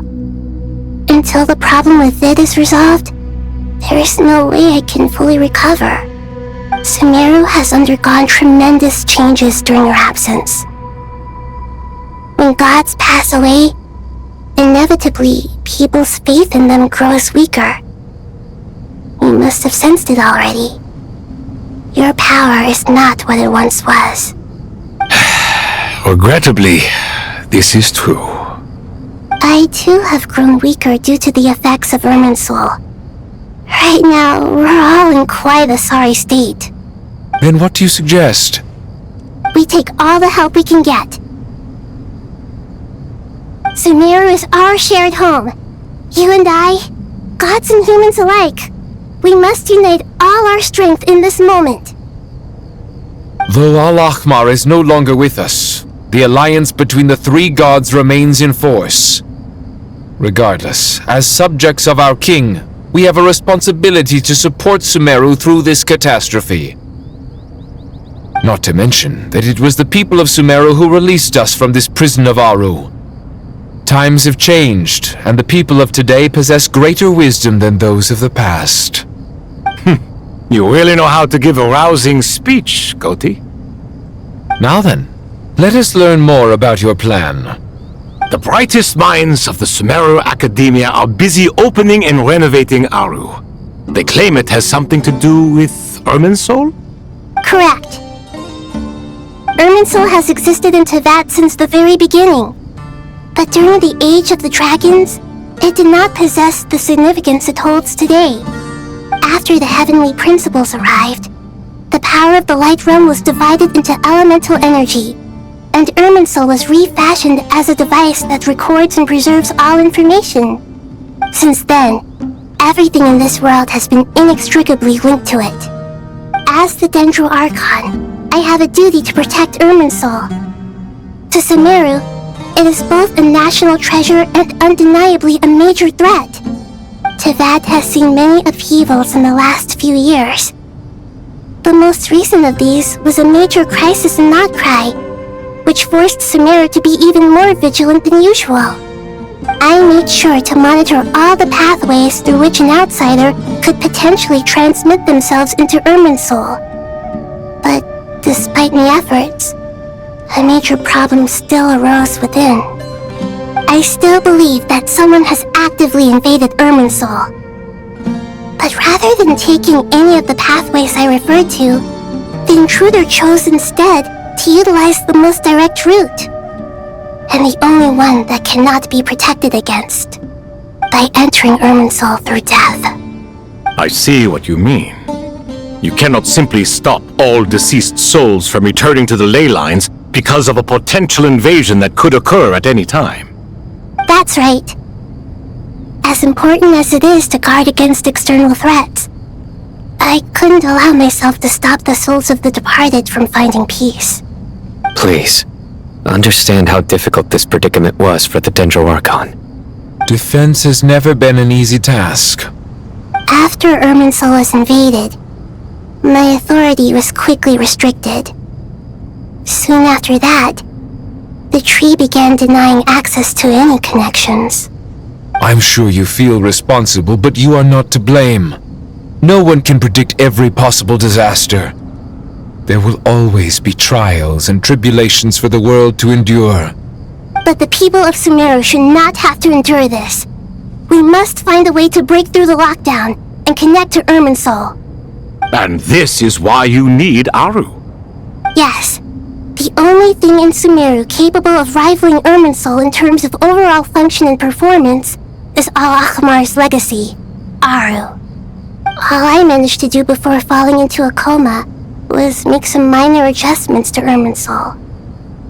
Using Aru is a last resort, and a move that comes with enormous risks. The scholar's initial plan was to borrow Aru's power to reboot the Akasha, then use the Akasha to connect to Irminsul and investigate. Unfortunately, Irminsul has suffered far greater damage than they first thought, rendering that plan futile.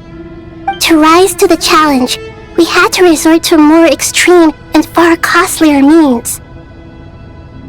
This has led to a number of new contingency plans. To reclaim Irminsul, our brightest scholars have made further modifications to Aru with multiple goals in mind. I thank you all for giving them your blessing in this endeavor. Human wisdom has clearly improved over the millennia. You have not only our support, but that of the Jinn, the Aranara, and the Pari. Together, we will do everything in our power to save Irminsul. By the way, when you spoke earlier of an intruder, it almost sounded as if you knew who you were dealing with and what they were capable of. Well, since you ask...